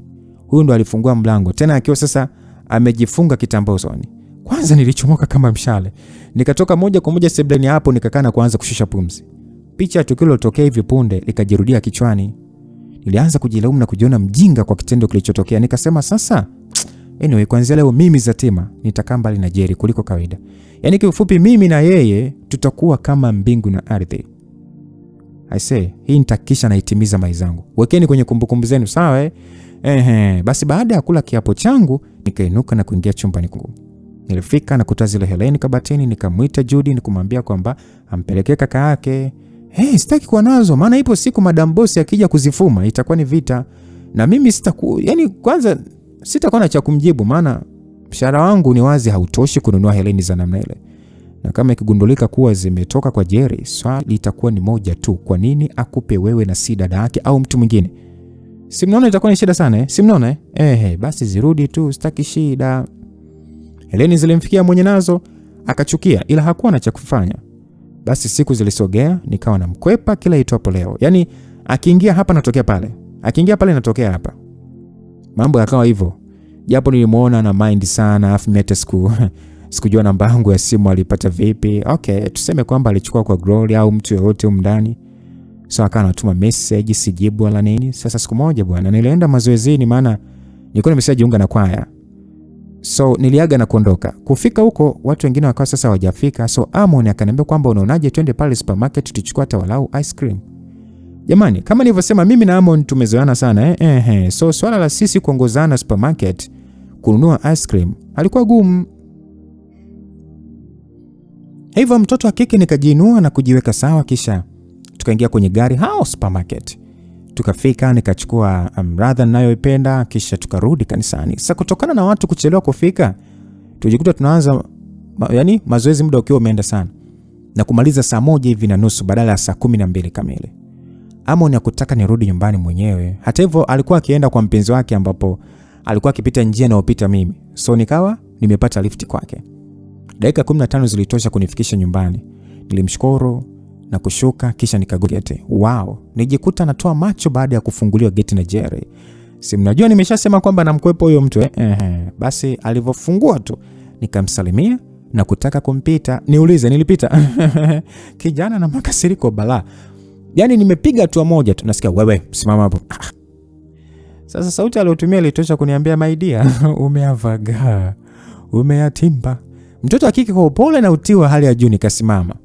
Basi akafungua geti na kupiga hatua kunifuata. Hapo naangalia pembeni wala hataki kukutanisha macho yangu na yake. Bwana kijana akaniuliza kwamba umetoka wapi? Swali lake niliona kama mtego wa uchokozi, maana anajua wazi kwamba kila Jumanne lazima niende kwa mazoezi ya kwaya. Hasa kwa kuwa sikutaka maneno mengi, nikamjibu kwa pole kabisa kwamba nimetokea kanisani. Nilivyomjibu hivyo, akaangalia sana kuuliza kwamba umetoka kanisani? Kulikuwa na nini hadi unarudi sasa hivi? Nikamwambia tulikuwa na mazoezi, ila bahati mbaya leo watu walichelewa kufika, so mazoezi yameanza muda ukiwa umeenda. Jira akasema Zatima, hivi naona ni kama mjinga, si ndio Yaani mazoezi kila siku tu mnaanza saa 9 afu leo unasema kwamba uchelewa. Ndio fanya hadi usiku. Akasema sana Niliamua kushuka ili aishe, maana naona kama anataka kumaliza hasira zake kwangu. Sasa cha ajabu hakusamani yangu. Akaniuliza kwamba hiyo samani hifadhi kwa matumizi yako. Haya, inakuwaje unarudishwa nyumba gari? Nikasema ni Amon amenipatia lift kwa kabla sijamaliza akanikatisha kusema kwamba kwa sababu ni mtu wako, si ndio? Hapana, mimi sina mahusiano naye. Huna mahusiano naye? Hivi unanionaga sana pungwani, si ndio Maana huyu mwanaume kila mahali uko naye. Na sio uko naye tu, muda wote cheka tu. Au unaweza kuniambia kwamba nimekuaje hadi nimeenda supermarket kununua ice cream mkiwa wenyewe? Alafu nataka kuniambia kwamba eti sio mtu wako, wakati matendo yako yanaonyesha kabisa kuwa una mahusiano naye? Au unaweza kuniambia kwamba usiku huwa mnaongea kitu gani hadi siku ya tarehe vinapinduka, yani nyewe mnaongea tu? Nijibu, huwa mnaongea nini? Na kwa nini kwa watu wote yeye ndio awe karibu na wewe? msikilizaji, ni kosa la kuongea na kubaki kimya tu, maana niliwaza kama nikiongea hata nielewa. So nikaona bora nikae kimya. Sasa kukaa kwangu kimya kulizidi kumpa hasira. Acha anze kunifokea. Yaani alifoka kafoka hadi mishipa kichwa kamsimama. Alafu uzuri mimi hata sikumjibu wala hata kurudisha neno lolote. Japo ilifikia muda alinitolea maneno makali, ila nilichagua kukaa kimya. Akaongea alipochoka akaingia ndani akijiachia. Hapo mimi nimesimama tu huku nimeinamisha uso wangu chini. Machozi yalinitoka. Kwa uchungu nilipitia mlango wa nyuma na kuingia chumbani kwangu. Nikalia hadi pale nilipoona sasa niko kwa kuwa niliondoka nikiwa tayari nimeshafanya kazi zangu zote, nikabaki chumbani. Kutokana sasa na hali niliyokuwa nayo, niliamua kulala wala hata nikiamka akili imefanyaje iwe tofauti. Nilala na kuja kuamshwa na kelele za watu wakifokeana. Haraka niliamka na kwenda sebuleni, nikakuta ni Glory na Jerry. Hata kabla sijauliza shida ni nini, nibaki nimesimama tu baada ya kujua chanzo cha ugomvi wao ni nini. Kumbe bwana Glory alivyorudi, mlinzi alimwambia kilichotokea katangu na nani na Jerry. Sasa Glory hakupenda, akamfuata kakake na kuanza kumpa dozi. Jerry naye alivyokuwa sasa amevurugwa, wakaanza kurushiana maneno. Oya, Glory alikuwa akifoka alimwambia kaka yake ana tabia mbaya, huku kaka mtu sasa akitaka kutokuingiliwa kwenye mambo yake na kumtaka mdogo mtu kufanya na umuhusu. So maneno yalikuwa ni mengi sana. Nikaona hapa wanakoelekea sio kuzuri. Mtoto wa kike nikashuka na kubeba mzigo. Glory hakuelewa, akaniambia kwamba wewe, hebu acha kubeba ujinga, umesikia? Mimi huyu ni kaka yangu, namjua vizuri sana na roho mbaya. Kazi kutaka tu kumcontrol kila mtu. Bro, hebu naomba uanzishe familia yako, umesikia? Anzisha familia yako, wapelekeshe vile unavyotaka. Sio sisi. Longevu na kufyonza. Jerry ni mkorofi na hataki kushindwa hata kidogo. Yaani waliendeleza mavutano pale hadi baba wao alipofika, ndo kila mmoja akakaa kimya. Basi baada ya yote ratiba zingine ziliendelea. Muda wa kulala ulipofika, kila mmoja akaingia chumbani kwake. Niwe mkweli msikilizaji, usiku niliuona mrefu, kwani mawazo yalitawala akili yangu. Visa vya Jerry vilininyima amani na kuona kama sitakiwi tena kukaa mahali pale. Maana ni wazi nitakuja kugombana naye ama anaweza kugombana na Glory, kitu ambacho sitamani kitokee. Nilikuja na kukuta familia ikiwa na furaha. Basi ni jukumu langu kuhakikisha furaha ile inadumu. Kwa maana hiyo sasa natakiwa kufanya juu chini watu wabaki na furaha yao, na sina kingine cha kufanya zaidi ya kuondoka. Sasa swali linabaki kuwa nitaenda wapi? Mungu nisaidie, maana bila wewe siwezi. Moyo wangu umechoka, macho yangu yafulikwa na machozi. Please nisaidie. Nilifumba macho sasa, machozi yakinitoka. Taratibu nilivuta shuka, nikajifunika na kutafuta usingizi. Nilala. Kesho yake kama kawaida nikaamkia kwenye majukumu yangu. Baada ya kumaliza usafi, nilikunywa chai na kujiandaa kwa ajili ya kwenda sokoni. Nilipomaliza, nilifunga milango na kuacha funguo kwa mlinzi. Kisha nikapanda boda na safari ya kuelekea sokoni ikaanza. Safari iliendelea, na wakati tukiwa sasa tumebakia mwendo mfupi kufika sokoni, ghafla pikipiki niliyopanda iligongana uso kwa uso na gari dogo ambalo lilikuwa katika mwendo mkali na kusababisha majanga makubwa, ambapo dereva alifariki pale pale. Mimi nirushwa tu na kwenda kuangukia mtaroni huko ambako nilipigiza kichwa na kuzima hapo hapo. Sikujua nini kiliendelea. Zaidi tu nikuja kuamka na jikuta niko hospitali. Taratibu nilijiinua na kukaa sasa nikiwa nimeshika kichwa, maana nilihisi maumivu makali sana. Niliangalia mguu wangu namna ulivyokuwa umefungwa bandage, na maumivu niliyokuwa nasikia alitosha kuniambia kwamba nimeumia sana. Picha ya tukio la ajali ilijirudia kichwani. Nikajikuta nikifumba macho kwa hofu kubwa. Kumbukumbu ya ajali waliopata familia yangu ilinijia kichwani, huku picha za sura zao yani wakiwa wafu ziliganda machoni mwangu na kuwa kama nawaona, jambo ambalo lilinifanya nianze kulia kwa sauti. Manesi waliingia na kunituliza. Ilikuwa ni ngumu sana, maana moyo wangu uliingia hofu na uchungu hali ya juu sana. Yani kila nilivyohisi maumivu niliwafikiria wao walipata maumivu kiasi gani hadi kufa, maana kwa namna nilivyoumia ni zaidi ya mara 3 kwao. Basi baada ya kutulizwa nilikaa huku sasa nikiendelea kusikilizia maumivu. Muda ulienda, ikapita saa 1, mara akaingia mkaka mmoja hivi mwenye asili ya Kiarabu.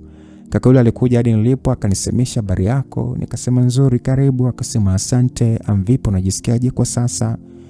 Nikasema namshukuru Mungu niko sawa. Nilijibu huku sasa nikijiuliza huyu mtu ni nani? Dokta ama ndo wale watu wanaotembeleaga wagonjwa? Nilijibu, na kabla hajaongea akaingia dokta akao sasa amesalimiana naye kwa uchangamfu sana. Kisha akaniambia kuwa huyu kaka ndo kanileta hospitali na ndio amekuwa na mimi kwa muda wote.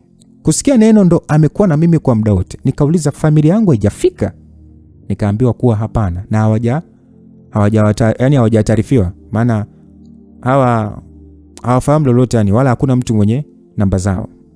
So mimi nilisema sawa na kuanza kujisearch kutafuta simu ili sasa niwapigie nyumbani niweze kuwapa taarifa, ila sikuona. Nikaambiwa kwamba sikuletwa nikiwa na simu. Kwa maana hiyo kisosadu changu kimesema. Mkaka msemalia mwema akanipatia simu yake, nikaandika namba ya madam na kupiga. Iliita kidogo na kupokelewa. Nikaambia kilichotokea na hospitali niliopo. Akasema wanakuja haraka. Basi nimshukuru yule kaka na kumrudisha simu yake. Akapokea na kukaa pembeni, kisha akaanza kuniuliza maswali. Akasema kwamba samahani, unaitwa nani? Nikasema naitwa Zatima. Oh wow, una jina zuri sana. Mimi naitwa Sultan. Nikasema okay. Nilitikia tu hivyo. Sultani alianza kuongea stories hapa na pale ili mradi tu niongee. Ukweli ni kwamba kuongea na mtu ambaye nimekutana naye leo huwa ni ngumu sana. So muda mwingi nilikuwa namuitikia tu ndio, sawa. Hadi madam pamoja na Glory akafika. Kitendo cha Glory kuniona alilia huko akisema kwamba walijua nimekufa, maana wamenitafuta sana, mwisho akaambiwa kuwa kuna ajali imetokea. Na kilichowapa wasiwasi ni wamezunguka hospitali za wilaya zote hawajaniona. Hadi Muhimbili wamefika na Moncho wameingia ila hawajaniona. Basi madam akamshukuru sana Sultani na kutaka kumrudishia pesa alizokuwa ametumia, ila akakataa. Sasa kwa kuwa familia yangu tayari wamefika, akawa hana budi kuondoka. Ila kabla hajaondoka akaomba namba ya simu ili awe anajulia hali. Glory akampatia yake, kisha huyo akaondoka. Nilikaa hospitali siku 3, nikaruhusiwa na kurudi nyumbani, na muda wote wa Sultani alikuja mara moja tu. Zaidi ya hapo akawa anapiga simu mara kwa mara. Hadi Glory sasa anakerekwa, maana soko kupiga kule. Basi sasa Jerry kama Jerry, muda wote niliokuwa naumwa, huyo jamaa ni kisirani, ila anajua kujari bwana. Mnyongeni laki yake mfanyaje, mpatieni. Iko hivi. Muda ambao madam alikuja na Glory, wao walikuwa njiani wanaenda kutoa tangazo kwenye TV. So baada ya kupata taarifa kuwa nimepatikana, waligeuza na kuja. Hapo chacha. Yaani kazi iliyokuepo ni kugongana na Glory tu, maana huyu alileta hiki, yule analeta kile. Huyu anasema lala, huyu anasema amka ufanye zoezi. Yaani mambo akawa kibao. Yaani kule sasa kunikoromea sijui nini na nini, kuliuka shwa. Mwendo kawa ni kuniuliza unataka nini? Ni vile tu yani sijakulia kudeka, ila ningemkomesha. Jamani, wiki iliisha, walau mwili hata ukaanza kupata fadhali, japo maumivu ya kichwa bado alikuwepo, maana nilipasuka japo si sana. Sasa wakati wote huo msamalia Sultani hakuacha kunjulia hali. Baba mwenye mji wake akatokea kuvutiwa naye, akasema haitakuwa vyema kama hawatomshukuru. So mama akatoa wazo kuwa aalikwe dina. Wazo hilo likapitishwa bwana. Kijana akaitwa. Naye bila kugoma akapokea mwaliko kwa mikono miwili. So siku husika ilipofika, watoto wa kike tukaingia jikoni kuandaa chakula. Kilipokuwa tayari, tukaandaa, kisha na sisi tukaingia vyumbani mwetu na kujiandaa. Nisikuwa na mambo mengi, nikawa tu kwanza kumaliza kujiandaa, nikatoka na kwenda sebuleni, nikakuta Jerry uko busy na simu. Alivyoona akasema kwamba umependeza sana. Watoto wa kike kwa sifa tutakufa na waambia. Yaani kuambiwa nimependeza, nilikenua meno yote nje na kutoa asante iliyoshiba. Mara tabasamu langu lilipotea baada ya Jerry kusema kwamba nimesema umependeza, ile ukweli hiyo nguo inakufanya uonekane msichana usiye na maadili. Nijiangalia mara mbili nisielewe shida iko wapi, maana nguo yangu ilikuwa inanifikia chini kidogo ya magoti. Na alinishika japo sio sana. So nikataka kumuuliza, ila nikatoka na kwenda kubadilisha, nikavaa nyingine ya kumwaga. Nafika anasema eti hiyo ndio nguo sasa, hapo umependeza mno. Nilishia kubetua tu mdomo bila hata kujibu kitu. Watu wengine watu wengine bwana. So wengine pia walimaliza kujiandaa, tukakaa sebeni kumsubiri mgeni, ambapo hazikupita dakika nyingi akawa amefanyaje, amefika. Jamani. Kizuri kisifiwe. Walai nawaambia, kizuri kisifiwe. Hili likaka ni lizuri jamani. Woi, so poa. Yaani au basi ngoja niishie tu hapo. Haya, wenyeji baada ya mgeni kufika tulimkaribisha vyema. Akatoa zawadi kuwapa wazazi, mimi nikashangaa napewa maua pamoja na kadi ya kunitakia afya njema. Hili muuma Jerry, maana kitendo cha mimi kupokea zile zawadi alibadilika kabisa. Afu mimi hata sikujali wala nini. Zaidi tu nikamshukuru kwa zawadi na kushukuru, ratiba zingine zikaendelea. Sasa wakati wa msosi, madam na mume wake wakawa wanamuuliza baadhi ya vitu, ikiwa ni moja ya kutaka kufahamiana zaidi. Kijana wa watu akawa anajibu kwa moyo safi tu. Jerry jamani, huyo kiumbe hata simuelewi. Yaani alikuwa amekaa kimya, wala hata kuinua ile sura yake kuangalia hivi watu hakuinua. Yaani yeye muda wote tu ni macho kwenye sare. So baba yake Naisi aliliona hilo, akamuita kusema kwamba inaonekana Sultana na mambo mengi ambayo atakufaa iwapo utayapokea na kuyafanyia kazi. So Jerry hakujibu kitu, zaidi tu aliacha tabasamu. Tabasamu ambalo lilionyesha chuki ya wazi. Basi bwana, tuliendelea kula, huku stories hapa na pale zikiendelea. Baada ya chakula mimi na Glory tuliingia jikoni na kusaidizana kuosha vyombo. Tulipomaliza turudi sebuleni ambapo tulikaa kidogo tu, Sultani akaga kuondoka. Basi tukamtoa nje, akaingia kwenye gari lake na kuondoka, na sisi tulikuwa tumerudi ndani. Madam na mume wake wakaenda zao kulala bwana. Mimi, Glory na Jerry tukabaki tumekaa sebuleni tukiangalia tu TV. Sasa Glory akaanzisha mada na kusema kwamba Zatima, hivi umeshawahi kukutana na kijana mwenye mvuto kama Sultani akawa ringi? Nikamuuliza kwamba unamaanisha nini? Akasema kwamba wewe tena muda mwingine unakuwa kama boya tu. Sasa hapo hujaelewa nini? Jamani mimi sijaelewa, yani unamaanisha ni au ndo okay, nataka kuuliza tu, ndio maana nimeuliza kwamba. Gloria akasema, sasa wewe kipi ambacho hujaelewa? Mimi nimesema hivi, umeshawahi kukutana na kijana handsome kama Sultani halafu akawa ringi? Mimi sijui, maana watu ni mtu wa ndani, yani hawa watu mimi kwanza nimeona saa ngapi? Gloria akasema shen zako. Wewe utakuja kutuaibisha, maana upo tu. Na si unaona wewe kujifungia chumbani ni dile, my friend. Endelea, utakuja kuolewa na kitanda, sawa Nikasema umeanza sasa, mimi kukaa chumbani na kuaibisha kunaingilianaje? Gloria akasema hapana dada, wewe endelea sawa kipenzi. Endelea, sisi tutakufungisha ndoa na kitanda kama sio godoro. Nikasema bwana wakati wa Mungu ni sahihi tu bwana, yeye atajua namna kumleta huyo Mr. Right wangu. Gloria akasema sawa. So unaona na mimi wangu alimshusha kutoka juu akapenya hadi ndani na wewe subiria ashushe. Niliendelea kuongea pale. Jerry akaona kama tunampigia makelele, akainuka zake huyo ndani. Ila jamani, nahisi huyu kaka aliwahi kuzaliwa, ila alitakiwa kuwa last born. Wallahi nawaambia, huyu aliwahi kuzaliwa na alitakiwa awe last born. Maana sio kwa hizi drama. Mwanaume ananuna bila mpangilio. Kisirani na wivu ndo kabisa vimemjadi vinatirika. Dear future wife. Sio wife, wifi. Jiandae tu kupatwa na mawazo, maana hii ni zaidi ya vikoba. Basi bwana, tuliendelea na story hadi pale muda wa kulala ulipofika. Kila mtu akaingia chumbani kwake na kulaza fuvu. Kesho yake kama kawaida niliamka na kufanya majukumu yangu. Mida ya mchana bwana, nikatoka kwenda kununua simu. Maana simu yangu ilipotea siku ile niliyopata ajali. Kwa kuwa sikuwa na vitu vingine vya kununua, hivyo nilinunua simu na kurudi nyumbani. Kufika, Gloria akaanza kunisaidia kufungua baadhi ya files pamoja na apps zote za social media. Alivyomaliza akanipatia namba ya Sultani, huku sasa akidai inaweza kumletea shida maana mume wake ana wivu mno. Nami sikuwa na shida, nikachukua na kumcheki. Kisha tukaendelea na ratiba zingine. Jioni ya siku hiyo bwana Sultani akanitafuta, tukaongea kidogo kisha tukaagana. Kesho tena akanitafuta, tukaongea kidogo kisha akakata. So hali hiyo ikaendelea mdogo tu. Tukaanza kuzoeana na mwisho tukawa marafiki, ambapo mara nyingi tulikutana na kupata chakula cha pamoja. Mwingine kwenda labda hata sehemu tulivu, tunakaa, tunatuliza akili. Ikifika muda wa kurudi nyumbani, narudi usiku, tunapiga story 2-3 tunalala. Ukweli nijikuta nikifurahia sana uwepo wake, maana ni mtu mcheshi, mwenye upendo, huruma, bila kusahau matani. Kiufupi mara zote nilipokuwa naye uso wangu ulikuwa unajaa tabasamu naona. Na sikuishia tu kufurahi tu, hapana. Vitu vingi kupitia yeye. Iko hivi, Sultani ni moja kati ya vijana wenye upeo mkubwa sana. Huwezi kutoka mtupu. Lazima tu akumegee moja matunda yake. So uwepo wake kwangu ulikuwa wa faida sana. Unaweza kujiuliza kwamba muda wote ambao nilikuwa natoka naye ama kuwa naye karibu, Jerry alikuwa wapi? Maana mara zote mmekuwa mkiona ni mtu ambaye hataki kuniona nikitoka nyumbani au kujihusisha na watu hasa wa kiume. Iko hivi, Jerry alipata safari ya kikazi huko nchi za nje. So kipindi chote cha miezi 4 hakuepo. Kitu ambacho kilinipatia uhuru wa kufanyaje, wa kutosha. Japo sikuwa na furaha sana yeye kutokuepo, maana kuna muda nilimisi kule kuvutana. Si unajua tena hatujawahi kueleweka nini wanawake tunataka. So iko hivyo. Unaweza kukaa na mtu mnagombana, mnagombana kila siku. uko unajisi yani kumchukia hasa, ila siku akienda mbali unajikuta tena unaanza kumisi zile moments. Unajua basi ndio ilivyokuwa kwangu.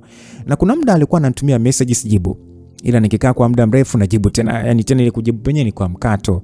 Akawa haonyeshi kuchukia wala nini. Bwana we, urafiki wangu na Sultani ulikuwa ni zaidi ya kukua. Hadi mabosi zangu sasa wakawa wanajua kabisa kwamba mimi na Sultani kidogo tunakaa urafiki. Nakumbuka siku moja hivi mida ya mchana, Sultani alipigia simu na kuniambia kwamba anaomba tuonane. Na mimi kwa kosa sikuwa na kazi kwa muda ule, nilikubali na kujiandaa. Kisha huyo nikapanda bajaji hadi wapi? Hadi alipo. Akanipokea, nikakaa na kuvuta glasi ya juice iliyokuwa mbele yangu. Nikapiga fundo moja na kusema kwamba bwana Sultani, nimeitikia wito. Sasa unataka kuniudhi sasa? Ni mara ngapi nimekuambia sitaki uniite bwana Sultani? Okay, nimesahau, niambie. Sultani alikaa kimya kidogo, kisha akakohoa kuweka koo vizuri. Zatima, nimetaka kuonana na wewe leo kwa sababu nataka kukufahamu vyema. Sijakuelewa, ni kunifahamu vipi wakati tayari unanifahamu? Ni kweli nakufahamu, ila nahitaji kufahamu zaidi. Okay, so ni kipi ambacho nataka kukifahamu? Kila kitu, kama familia yako, maisha yako na mengine mengi tu. Sultani, nakuamini sana, ndio maana naamua kuweka wazi maisha yangu kwako. Iko hivi, mimi naitwa Zatima kama unavyojua, na ni mtoto wa pili kati ya watoto wawili ambao Mungu aliwajalia wazazi wangu. Namshukuru sana Mungu nilizaliwa kwenye familia yenye upendo na hofu ya Mungu. Mbali na kuwa na upendo pamoja na hofu ya Mungu, familia yangu ilikuwa ina uwezo mkubwa sana kifedha. Uwezo ambao ulitufanya tukapata kila kitu tulichostahili kupata na kusoma katika shule za gharama sana. Nilikaa kimya kwa muda, kisha nikaendelea kuongea ambapo nilimwambia kila kitu kilichotokea kwenye maisha yangu. Msikilizaji, unaweza kuniuliza imekuaje nimeamua kufunguka na kumwambia kila kitu kuhusu maisha yangu? Ile hali familia ninayoishi sijawahi hata kuwapa robo ya historia yangu. Alafu leo hii inafunguka kwa mtu ambaye nimekutana naye juzi tu. Iko hivi, Sultani ni mtu ambaye nimetokea kumwamini kuliko hata watu wote ambao niliwahi kuona nao au kufahamiana nao. Kwamba eti na hisia za mapenzi yake, no, hapana. Maana mnaweza kusema tayari nishampenda yeye kitu. No, sio. Basi nilivyomaliza kumwelezea Sultani, alikaa kimya huku akiangalia usoni na machozi yakimtoka. Nilimwangalia na kuacha tabasamu, kisha nikaambia kwamba ni sawa bwana, usilie, maana machozi yako yanaweza kunifanya na mimi nikalia. Nilivyosema hivyo, alifuta machozi. Umewezaje kuishi maisha magumu na machungu namna hizo Zatima? Swali lake lilifanya nikabasamu. Ni ngumu, ila nashukuru Mungu ameniwezesha. Wewe ni zaidi ya mwanamke. Moyo wako unastahimili. Yaani moyo wako na uvumilivu wako na imani yako ni vitu vya kuigwa sana. Ukweli nimejisikia vibaya sana, na hakika kama mimi Sultani ningepewa kuishi maisha yako hata nusu yake tu, naogopa kusema kwamba nisingeweza. So, hongera sana na pole pia. Asante. Sasa si tumemaliza au kuna lingine? Bado. Umenielezea yote kuhusu maisha yako ya nyuma na sasa, ila kuna kitu kimoja ambacho hujanielezea. Kitu gani? Hujaniambia malengo yako ya kesho. Je, umeridhika kuishi kama kijakazi maisha yako yote ama una mpango gani? Swali hilo linifanya niingie katika tafakari nzito sana. Ukweli niwe mwazi tu msikilizaji, bado sijapona. Yaani kila nikifikiria kuchukua hatua nashindwa. Na hii ni kutokana na hofu ya kuogopa kushindwa. Mara zote nawaza vipi kama nikiacha kazi nikaenda kuanza maisha yangu alafu mambo yakaenda tofauti na vile nilivyopanga, nitafanya nini? Je, nitarudi kwa bosi wangu na kuomba nafasi nyingine? Na vipi kama akikataa, nitaenda wapi? Hayo ni maswali ambayo nimekuwa nikijiuliza, mwisho na shindo tu kuamua kwamba nini nifanyeje? Nifanye. Sultani alivyoona niko kimya, akaniita na kusema kwamba sorry, naona nimekupa mawazo. No, hapana Sultani, ila nice to oga kuchukua hatua, na najua naweza kuonekana mpuzi au mjinga, ila ukweli naogopa sana. Niliongea sasa nikiwa nimeangalia chini na machozi yakinitoka. Sultani alishika mkono kusema kwamba Zatima, wewe sio mjinga wala mpuzi. Wewe ni zaidi ya jasiri, sawa? Hapana Sultani, mimi sio jasiri kama unavyosema, maana kama ningekuwa hivyo basi ningeshachukua hatua, lakini hadi sasa sijafanya lolote. No, utakuwa dhaifu namna hiyo. Najua ndio una hofu na una kila haki ya kuwa na hofu kutokana na maisha uliyoishi. Ila naomba nikuahidi kuwa nitakuwa na wewe kila hatua utakayopiga, sawa? Bila kujali na wakati gani. So ondoa ondoa hofu, amka, tuanze upya. Tukiamini kwamba tunaweza. Sawa mrembo? Sawa, nimekuelewa. Kweli umenielewa au unaongea tu ili kuniridhisha? Nimekuelewa kweli. Wow, vizuri. Sasa nakupa kazi. Naomba uende ukafikiria kwa kina kuwa ni kitu gani ungependa kufanya, then utaniambia. Subiri, yani unataka kunifungulia biashara ama? Acha maswali. Kafanya kama nilivyokuambia. Okay boss. Basi baada ya makubaliano hayo tuliongea kidogo, kisha nikainuka na kurudi nyumbani. Kumbe ile kuja nafika nyumbani na kukutana na Mr. Kisirani bwana. Kwanza nilishusha pumzi ndefu. Kisha nikaingia kwa upole kabisa nikamsalimia, akasema habari yako kaka Jerry.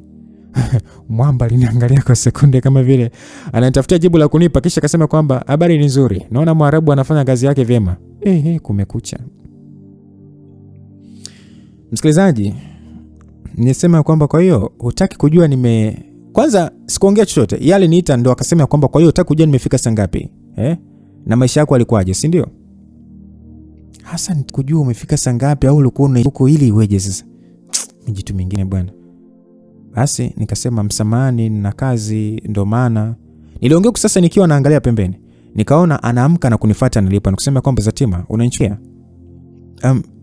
Mimi hapana, sikuchukii kaka. Sasa kama unichukii kwa nini hujanimisi?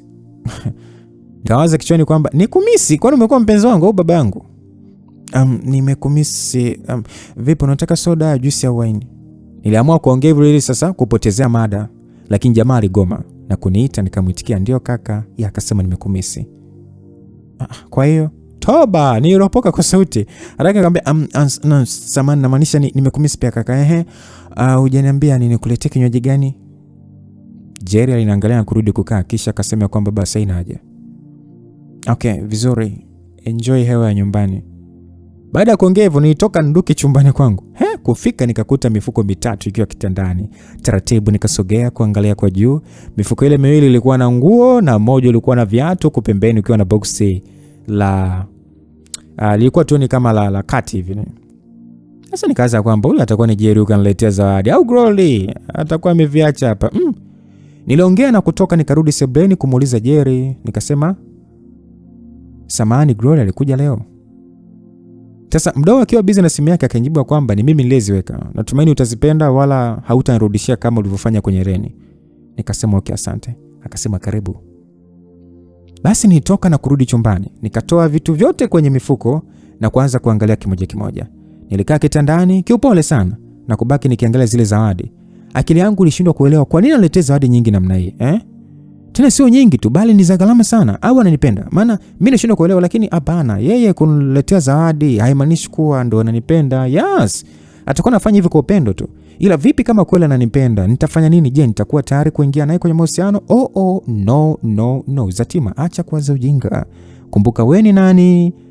Focus na kilichokuleta.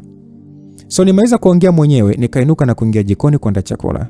Jioni ilipofika, madam pamoja na mume wake walirudi na kusalimiana na kijana wao, kisha wakaingia chumbani na kubadilisha nguo. Muda wa chakula ulifika, tukakaa na kupata chakula. So baada ya hapo, Jerry akatoa zawadi wabebea na kuwapatia. Nilishangaa maana zawadi alizowapatia wazazi wake ni ndogo kuliko alizonipatia mimi. Walai nilitamani kumuuliza ile, nikaona bwana ni mapenzi yake. Basi siku zilisogea huku tukiongea na Sultani kupitia simu, maana sikuweza hata kuonana naye mara kwa mara kama mwanzo. Kwa sababu Jerry alikuwepo na kama mnavyomjua hapendi kuniona nikitoka. So mimi sikutaka ugomvi na mtu. Nikatulia nyumbani na kuwa busy na majukumu yangu. Sasa bwana, siku moja nilikuwa nyumbani kama kawaida. Sultani akanitafuta na kuomba kuonana mimi. Kwa kuwa sasa nilikuwa nakaribia wiki 2 sijaonana naye, nikaona si mbaya kama tukionana. So nikaomba ruhusa kwa bosi, kisha nikafanyaje? Nikatoka. Na muda ambao niliotoka Jerry hakuwa nyumbani. So nilitoka huko sasa nikijiambia natakiwa kuwahi. Basi nifika sehemu ambayo Sultani aliniambia kuwa tukutane hapo.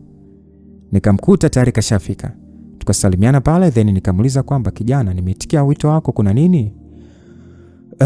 Una haraka sana. Na kiasi tu. Okay. Ni kwamba nashukuru kwa kubali kuonana mimi leo.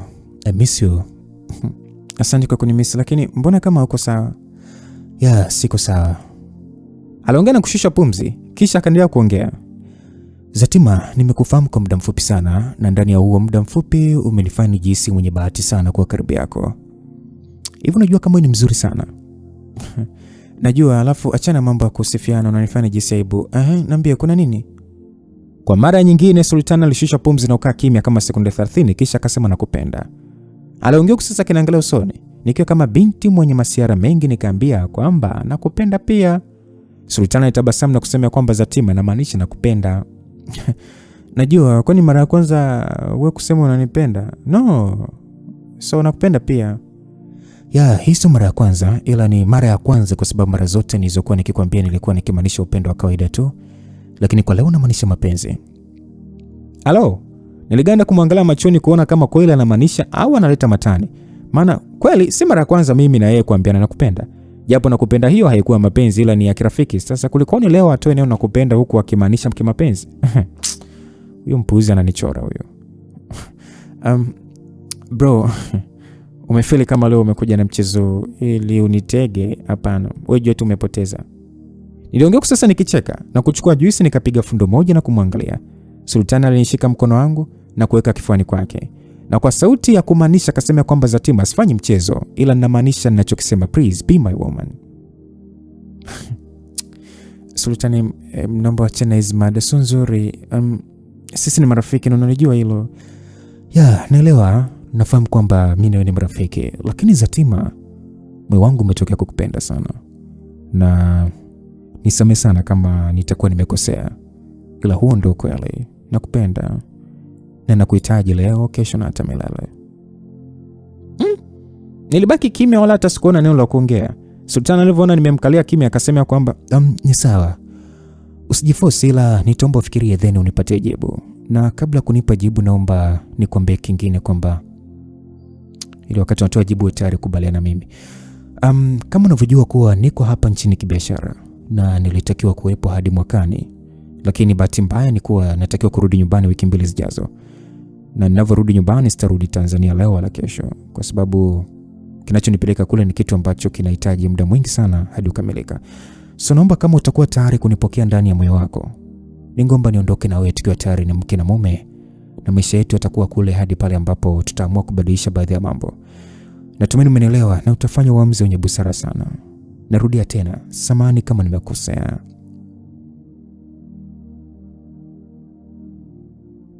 Nilibaki kimya sasa nikimtazama. Jamani, huyu mtu nimekuwa naye kwa muda mfupi, lakini naweza kusema ni zaidi ya rafiki wangu. Taarifa ya kuwa anaondoka kurudi kwao Saudi Arabia ilinivunja moyo.